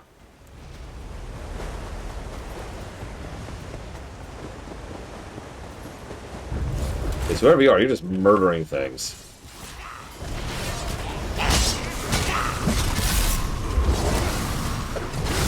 What in the world?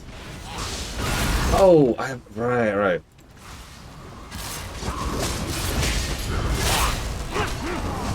Yeah, you see the problem, Mr. Red. You see the problem. And oh God, don't get me started on Israel. I know that, like, every country in the world is evil, but Jesus Christ, can we not? Can we stop dealing with Israel, the country, please? Can we just push them into, who is murdering everything? We just push them into, there's a term for that. Pariah state status. And stop dealing with them, please.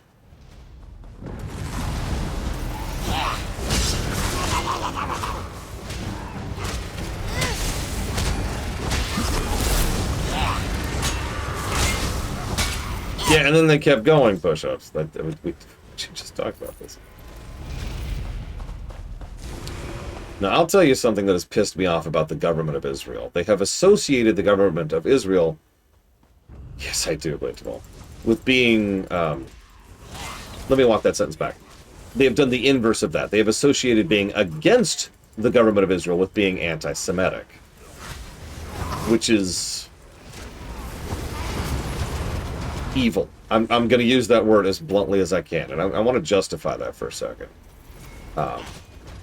Because it's something that really, really, really pisses me off. It's when someone has a legitimate grievance or concept or problem, usually for historical reasons, because something awful has happened, again, historical reasons, and then someone else decides to take advantage of that. You can't do this because I'm a such and such, is the thrust of the strategy. And I hate that strategy. It's disingenuous, but it also completely diminishes the very real plight that very real people have suffered.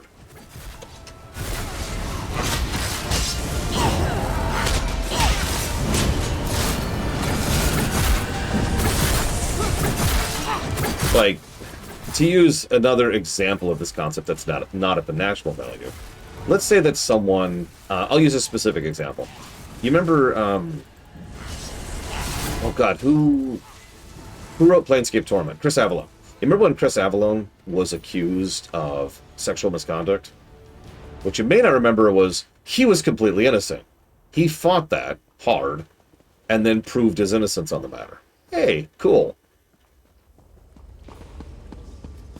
But that is a perfect example of a situation in which the false accusations ruined everything for everyone, right? Like it's just, it diminishes the very real instances of those kind of things happening.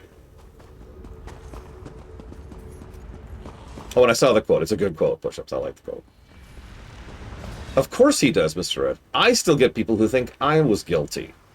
That was 10 years ago now. And I also went to court and proved my innocence.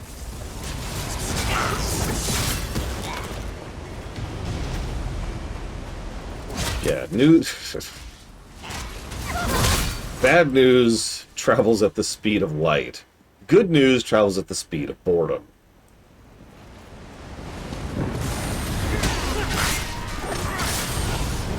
What's the book about, Push-Ups? I actually did not see. Can you give me a second, Chill Penguin? Yeah, exactly. False accusations make all real accusations suspect. It is, again, it's violation of trust. It's the kind of thing that pisses me off so much. It is the violation of a concept that should be sanctuary, right? You don't go to sanctuary to get taken advantage of. That's the whole point. That's why it's called a sanctuary. Ooh.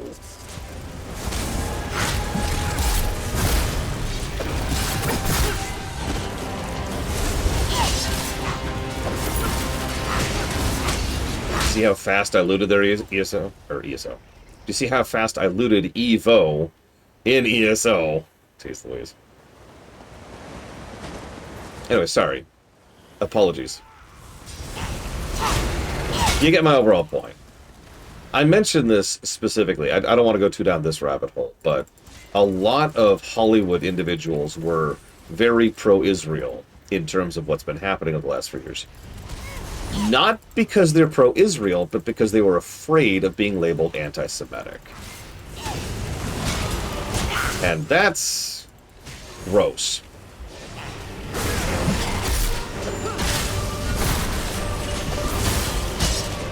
It's okay, you didn't even see the loot window pop up. I just looted that quick. Here, watch this, watch this. You see that? No, you didn't, but I looted that entire boss before the loot window even popped.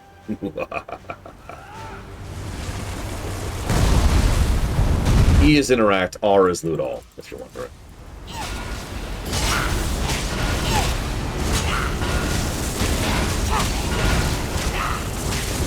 Lol, Doctor Who.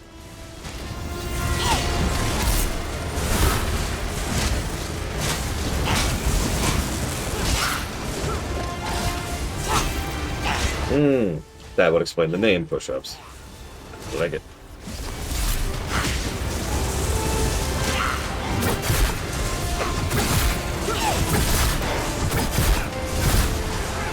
I'm so stupid. I should have been doing Werewolf this whole time. I need to farm kills. Keep forgetting I need to farm kills on Werewolf.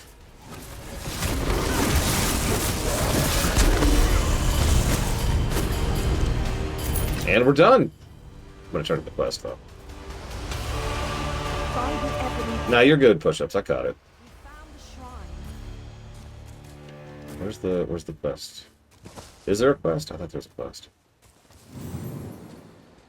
No quest? No quest. I swear there's a quest. There's even a quest indicator over here. Oh, there it is. What? Unbelievable. Yes, you've done as... You were ordered to secrets. Okay. Woo! Treasure chest. Treasure chest! Where's Blade? Oh, there it is. I did not even see that.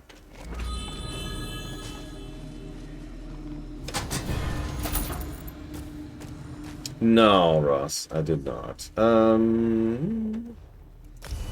go and level really quick. I gain crafting mats. Okay. Hang on. Sorry, Giga. Sorry. So many things to keep track of here. I haven't even acknowledged the donation yet. All right, where's Giga Pudding? Where is she? Where is she? So we've got... Oh my god! Evo? Giga made a necromancer named Emric Volcaren. I know you would appreciate it, which is why I call you out on that. Bragwin is Bragwin, Blade is Blade. Giga is Emric. My one true love. Alright, that's hysterical. Okay. Oh my god, I can't believe you did that. Alright, get out of here.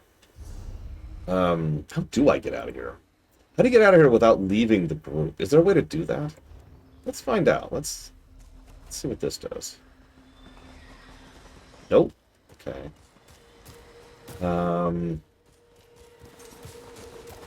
Is there a way to leave without leaving group? Surely. Surely, right?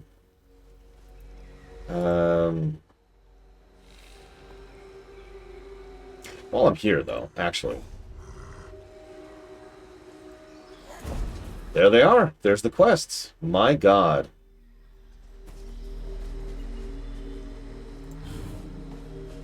There they are.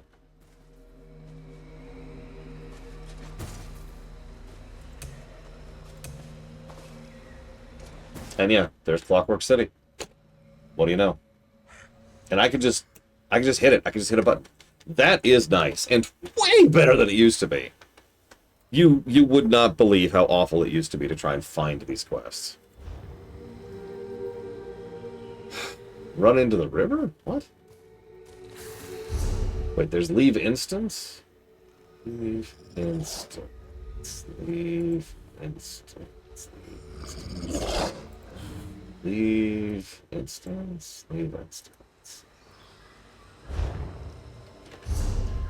Oh, I see it. God, I didn't even see that down there. Oh, this frickin' interface. 37 negatives.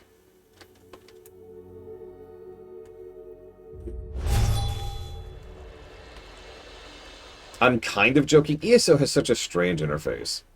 I've described this before, for those of you who haven't heard me say it. It is incredibly non-intuitive, and yet once you've forced your brain into accepting it, it's actually quite smooth.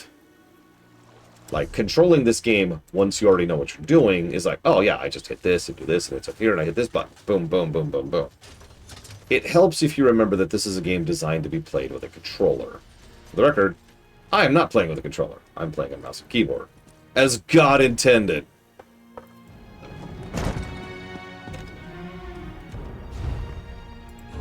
So let's get rid of all this crap. Get rid of all of it. Get rid of all of it. Oh, get out of here, get out of here. None of this gear matters to me. None of it. Get out of my inventory, get out of my inventory. A Metroidvania with a mouse and keyboard. I feel like I have.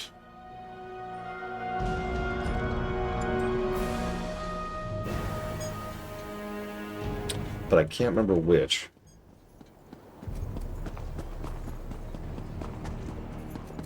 I think it was back in the day on emulation, actually. Back before I even had a proper controller for my PC. You remember those eras, right? When USB controllers sucked? You know the era. Because they did. They sucked. Looks like I have 1 minute of my X buff on, so I'm going to wait a second. Hell, that era of USB controllers is part of why I'm so picky about controllers nowadays. Why? Meant to do that. I could, Ross. I'd hate it, but I could. Uh-oh. Ghost wolf. Ghost wolf! Wait, that's not a wolf. That's a horse. But it kind of looks like a wolf. A little bit, you know. What's that, Blitchwell? That was the late 90s to early aughts. There was a whole bunch of knockoff PlayStation 2 controllers, or just controllers that looked a lot like a PS2 controller, and they sucked. Some of them were knockoff Xbox controllers. They also sucked.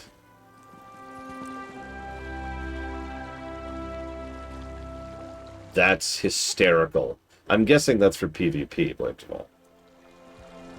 Because I can't imagine why else that would exist. Did my buff fall off? Yes, it did. Okay, I can finally use the good experience scroll. Which is this one, 150% bonus. There we go. And what level are we? We are now 46. We're getting there. So, for those of you wondering why I'm very, very suddenly shoving ESO to the top of the queue, for the two of you who have been living under a rock, relatively recently, Microsoft has been self-cannibalizing in order to try and find gold within its own corpse. Oh my god, it triggered! I think. Maybe? I think it actually triggered. But that can wait. I want to acknowledge that donation first. Because I didn't forget. I also didn't realize there was a timer, so I wasn't in a hurry. But I didn't forget. It was for $61, and it's going towards Gravity Circuit, Sonic Adventure DX, and Hayseed Knight. Thank you. Thank you, Chopin, very, very much.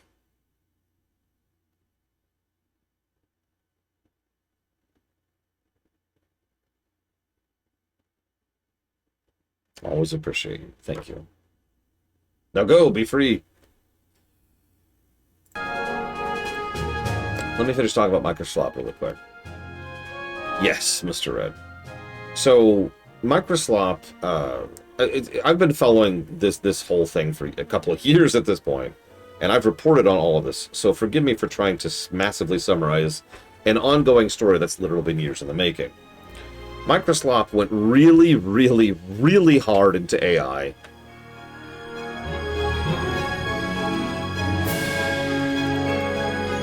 A little too loud. Really, really, really hard into AI. And then that has been absolutely destroying the company from within. And so a lot of other divisions have decided that they need... They're self-cannibalizing. They're trying to satisfy debts as well as to make it look like the books are doing better. They're using all kinds of excuses to do this, but the bottom line is they're destroying a lot of their infrastructure. Now, we care most about Microsoft gaming. This is hitting other aspects of Microsoft. It's just most of the stuff hits us. For those of you not aware, ESO is a Microsoft game. It is under the I forget the name of the company, actually. It's not actually Bethesda. It's another company. And they've been doing good stuff for years. In fact, they have been doing really good stuff for years. This year, this January, ESO really started to turn things around and actually started to boost player numbers. And I've been hearing even more good things about it than usual. That's great. That's awesome. Anyway, so they fired half the staff. Half of the staff. And in addition to that, they're also continuing to fire more. There's also another wave of layoffs that's happening in a few months. Now, we don't know who's getting hit by the second wave of layoffs, but if you know anything about anything at all, ever, you know that if a company just lost half its employees and you know that there's another firing wave coming, what do you think's going to happen in the office during the few months while we wait for the second axe to fall?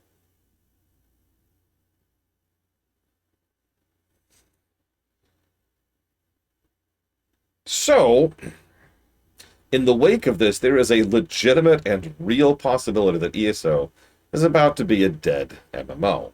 Either because the plug is pulled, which is probably the worst overall case scenario, or because they turn it into a terrible game, which is something that happens frequently. That happened to STO and Tor, by the way. Or, and this is the best case scenario, they'll put it on maintenance mode and let it just sit there as is. I would also say maintenance mode is the least likely probability of these. Hopeful, but I wouldn't get my hopes up, if you know what I mean. So in the interest of A, playing ESO, which I've wanted to do for years, and B, getting it on the books, historical record, etc., we've been really psychotically just kicking ESO up the queue in order to try and get that happening.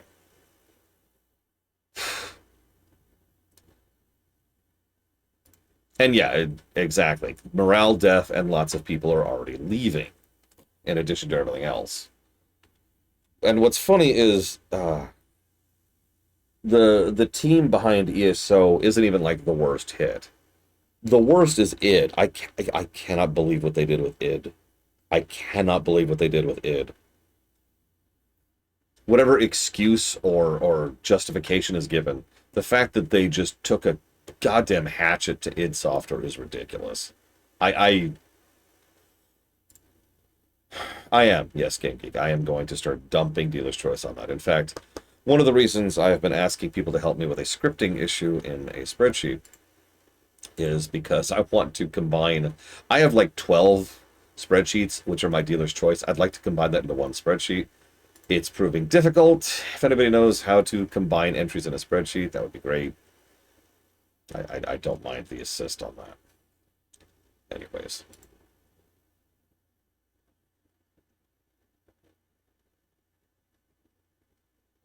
What they do specifically? Okay, so this is funny. I don't want to detract from FF11, but here's the dealio, right? Do me a favor, Game Geek, check the technology channel. I listed exactly what needed to happen down there. So in most of the cases, the company, they fired people, I don't want to say at random, but the way I want to describe it is without thought. We have lists of exactly who was fired as of this point in time. What does id run? Doom.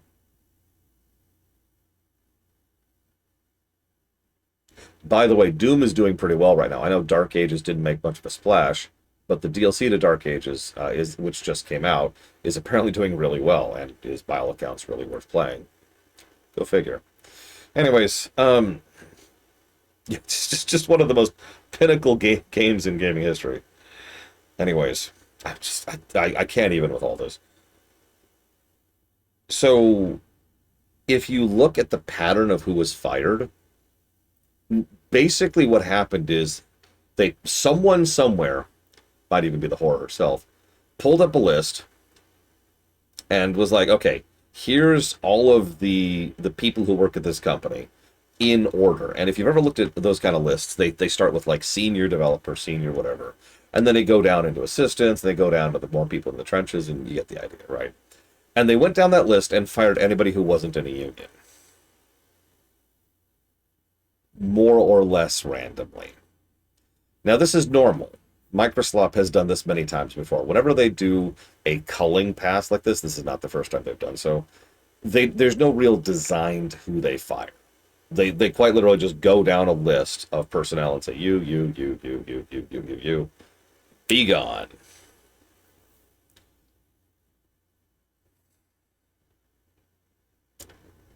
So that's what they did with all of the gaming companies that they just nuked right now, including the one behind ESO.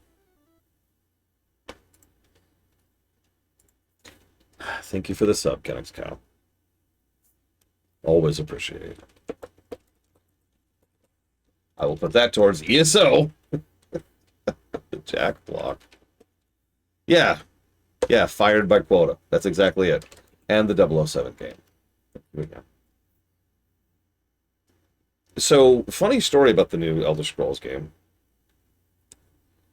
We'll see if this pans out, but there is currently a mandate for Elder Scrolls 6, and that is that it has to come out at a specific date. I don't remember the date, but it's just under 2 years from now. That is the current mandate. Now, obviously, that's awful, and I hope that doesn't come true, but I'm just going to tell you this right now. If that mandate maintains, if 2 years from now that game comes out, Elder Scrolls 6 comes out, we are playing that day one. Because that is going to be a trash fire. And that is why we will play that. Yeah, it's gonna, oh my god. Remember, Starfield was an 8-year development cycle. 2 years. 2 years for Elder Scrolls 6. And for those of you not aware, Elder Scrolls 6 started development in, I want to say April of this year. It was a few months ago. So...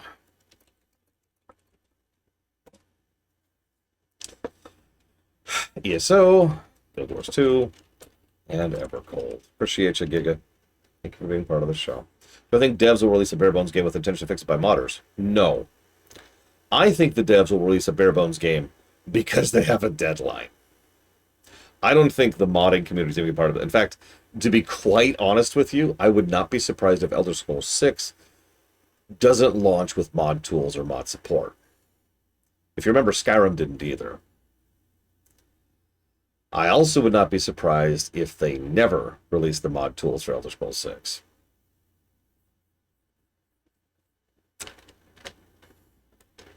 It's also possible Elder Scrolls 6 will never get fixed. To be clear, as much as in my, like the more vindictive side of me would kind of like it if that happened, in reality land, I would prefer it if that not happen. Let's fire the whore. Let's get Bethesda away from this nightmare of Microsoft and let them actually develop their game. If they're going to make a crap game, let them make it on their own, right? Don't crunch a bunch of developers for 2 years to try and shove slop out the window. Don't do that. Yeah, good Elder Scrolls 6 is always the actual goal here. Okay, so, back to FF11. It looks like it actually did exactly what I thought it would. Master Gratzig, this man is an adventurer from the Middlelands. A pioneer. Yes, I know that. Look closer, I remember your face. It's because of fools like yourself that the Sacred Force have been violated after centuries of peace. Bah. Mincing words with a barbaric outsider is a waste of time. I shall go myself. But Maester, I suppose you have a better idea for remedying this calamity. It's a matter of pride for both orders. Don't just stand there, follow me. Asha something, I think. Does anyone remember her damn name? You're a pioneer, you must be interested in this old mess. Obviously, a struggle has broken out in the middle of the city. Surely you're aware of the fights between those in favor of colonization and those opposed. Some young upstart from the Order of Renier and a lunkhead from the Inventors Coalition have come to blows. Asha Sharma, that's her name. She's a whore. Since neither is backing down, the situation is just getting worse. The two are strict adherents to their orders, so any fight between them is a fight between the orders themselves. I bet you're just itching to get your nose in where it doesn't belong. Well, no skin off my back, but Gratzig has likely already put everything to rest already. And by put to rest, I mean he moved the squabble to the Colosseum. How can you spend so much time in Adoulin and be completely oblivious to the famed Water Garden Colosseum? It's a place where pride is won and lost. Since anyone can remember, it's been used to settle disputes and feuds, sometimes at the cost of precious lives. But it isn't a place for barbarism. Strict rules are in place to keep all fights fair. That has kept deaths to a minimum, but that doesn't mean some people don't come out with their tails between their legs. There's no point in heading down there. They don't just let any riffraff in to watch the fights. The Peacekeepers Coalition has better things to do than keep an eye on any fool who wants blood to be shed. So don't think for 1 second the guards will let you pass the gates. Ugh, can't a guy go 1 day without someone causing trouble? Can everyone just be fixed for like 5 minutes? So yeah, I have decided I wasn't going to give a negative to the scripting issue, but after some thought, I think I am going to. We're actually going to probably put this under bug, because it's almost assuredly something that they didn't want to happen, and it's the cause of so much frustration. so much irritation throughout the course of all the campaigns we've done. Yeah, it's kind of a retroactive negative.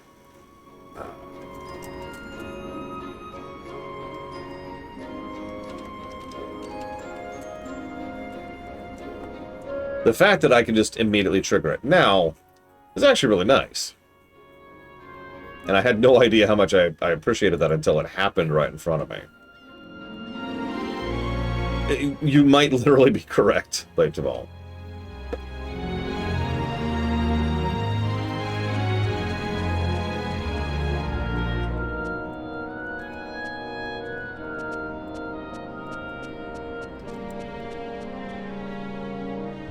Anywho. Okay, so... And yeah, we're going to get to the next time delay, and then we'll probably call it for the night there. I need to go to Rala. Oh, I know where that is. I think. Do I? Maybe I don't.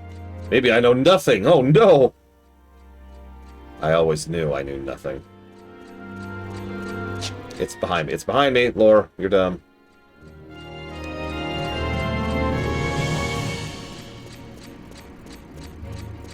To be clear, just to clarify, the reason I call Asha Sharma a whore, specifically, other than my general disdain and distaste for her, is the fact that that's what she is. She is someone who sells herself and dignity so that other people can remain hands-off and clean in the otherwise dirty business that needs to happen in a company. Some people call it a hatchet man. I've heard it called a chainsaw boss. But that's her job. Her job is to be the bad guy so that other people don't have to. And that's I called that the moment they hired her. The day they hired her, I talked about this. I have receipts proving that I called this the day they hired her. And unfortunately, I was right. She is here to take a chainsaw. Ooh. Is that a different outfit? She's here to take a chainsaw through Microslop. And that sucks. So she's a whore. I always seem to meet in the strangest of places, Lore Runner. Does this mean you also came here because you heard about the duel? The thing is, the guards aren't going to let you in unless you have express permission to enter. Yeah, it's the hair. It's the hair. Wait, but why would you care about this duel in the first place? I can't imagine my brother's stake in this interests you at all. Could it be you're concerned about the widening schism between supporters and detractors of the colonization effort? Yeah, I'm concerned about the schism. Sorry.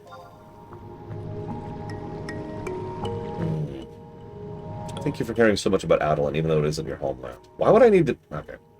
Why don't I bring you along as a guest? That way the guards can't raise any objections. Yeah, I'm sorry. Wouldn't I care less about a place because it's my homeland?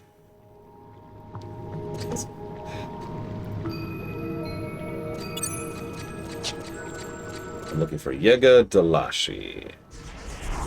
Woo! Oh, wait, what? Ah. Yeah, we don't talk about the nonsense Sony's getting up to. Where am I going? M6. Oh, I see where that is. Oh! Bats! Bats with hell? Oh my god.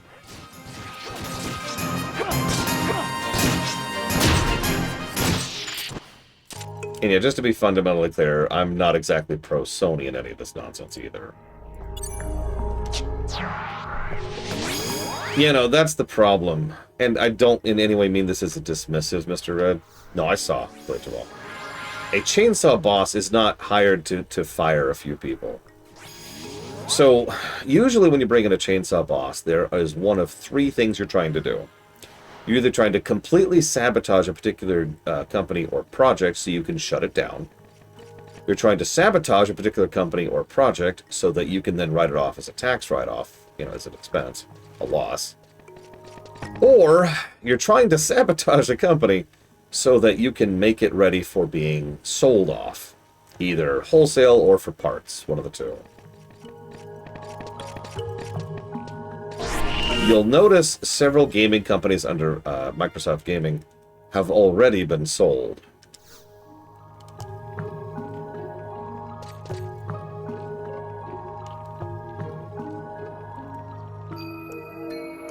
No unauthorized persons allowed. He's with me. I hope you aren't implying I would bring someone of ill repute into the Colosseum. My deepest apologies, Princess. I was unaware he was in your company. Please proceed. The duel should be starting at any moment.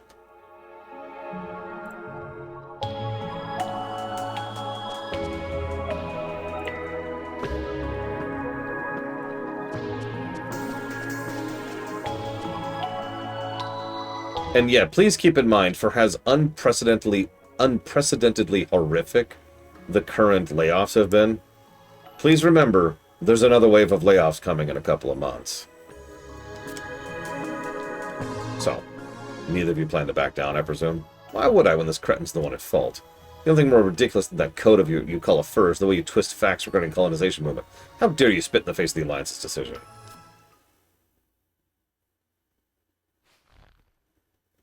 Let me guess, new classes. Because yeah, Rune Fencer, and I saw the bell, so Geomancer.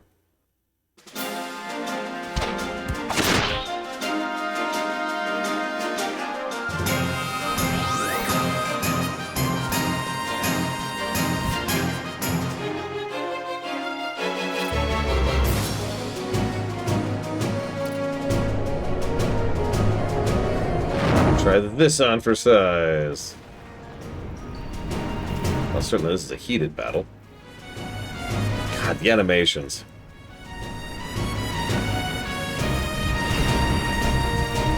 Now for the grand finale. As if I'd follow that for twice. Don't underestimate the power latent in all runes. What seems to be the matter? Cat got your tongue? I'll kill you if it's the last thing I do, you pointy-eared freak of nature. It appears that Alacion has the upper hand, but only to the unobserving eye. Notice he failed to mitigate any damage from her fire spell. He's in just as much pain as her, if not more. It appears the next blow will be the deciding blow. I'm going to put everything into my next attack.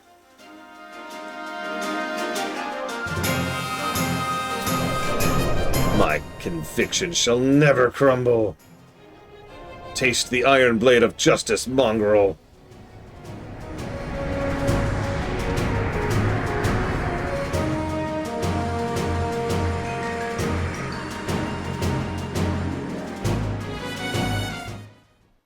Stop this very instant. Princess, please do not interfere. This is a city-sanctioned trial by combat. It's just...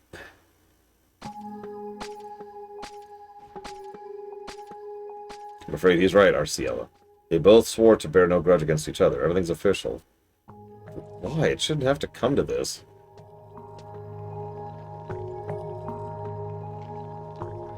Because this traitor spews seditious drivel from its gigantic lips, that's why. Our ancestors lived by the law of the land. They listened to its breezes, read the flow of its waters, trod lightly on its grasses. And they listened to the Founder King when he forbade us from entering the jungle. Ishki Askamot recognizes the Founder King's word as the truth that it is. The Inventors' Coalition doesn't care as long as they keep making their trinkets. All I hear is the mewling of a powerless kitten held by its scruff. Say it again, I'll rip your eyes out, maggot. I find it cute you geomancers use this supposed voice of nature to rationalize your fear of entering the forest. Once Choo-Choo's revolutionary invention is built, you won't need to set foot in the fortress, and our harvests will triple its size. You justify your violation of the pact with a mechanical trifle? You disgust me. What disgusts me is your willingness to let the city's population starve. Even a simpleton like you knows well that no airship can travel over the continent. There's only so much we can do via watercraft. Stop this at once. See? A trial by combat is the only thing that'll stem the tide. Or would you rather everyone's emotion boil into a civil war that splits the capital in two? No, I don't want that in the least. Somewhere deep in your hearts, you two must know that this battle won't solve anything. Adelin's Assembly is the only body that has any power to decide the fate of the colonization initiative. No matter which one of you emerges victorious, it'll have no impact on their decision whatsoever.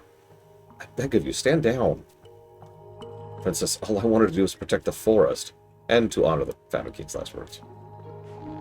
You said it yourself, Arciella. We shouldn't do anything to destroy the continent. Of the 12 orders, 8 support the movement while only 4 oppose it. That is an overwhelming majority in my book. Shut your trap. How do you explain the lack of Igna's presence at the assembly meetings, then? He's the one who started it all. He won't even show up to defend himself. Well, you see. Hesitate. The rumors are all over town. What? That he's incurred the wrath of the forest and is afraid to leave his bedchamber. What brazen impudence! Have you forgotten that Grand Chancellor Ignis is a descendant of none other than the Founder King? The monarch who founded this nation, the warrior who strode into these unforgiving wilds and built a country from nothing. and that self-same blood courses through Ignis's veins. It's like 500 years departed, but, you know, it's still there. It's still good. It's still good. You agree with me, do you not?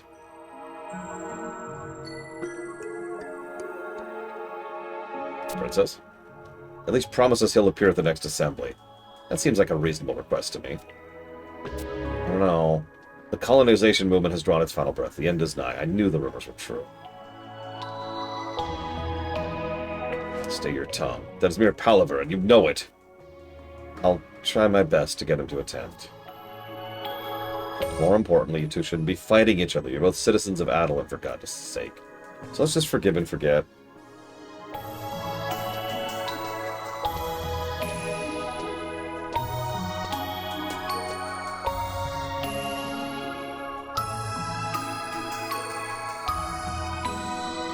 Fine. I withdraw at Arciela's behest. What of the outcome? A duel such as this requires a victor, a champion. Let me rephrase that for you, traitor. I lose, you win. Rejoice at your well-earned victory. Very well, I declare Alexian the winner. Remember that you two may not fight over this issue anymore. Yeah, I realize that. Arciela, do I have your word he'll attend the next meeting? Yes, you do. Perfect. I'm sure the Ishki Askamat will be delighted to hear this.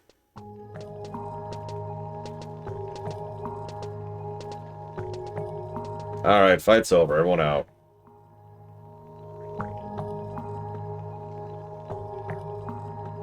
Alright, and now we wait a day!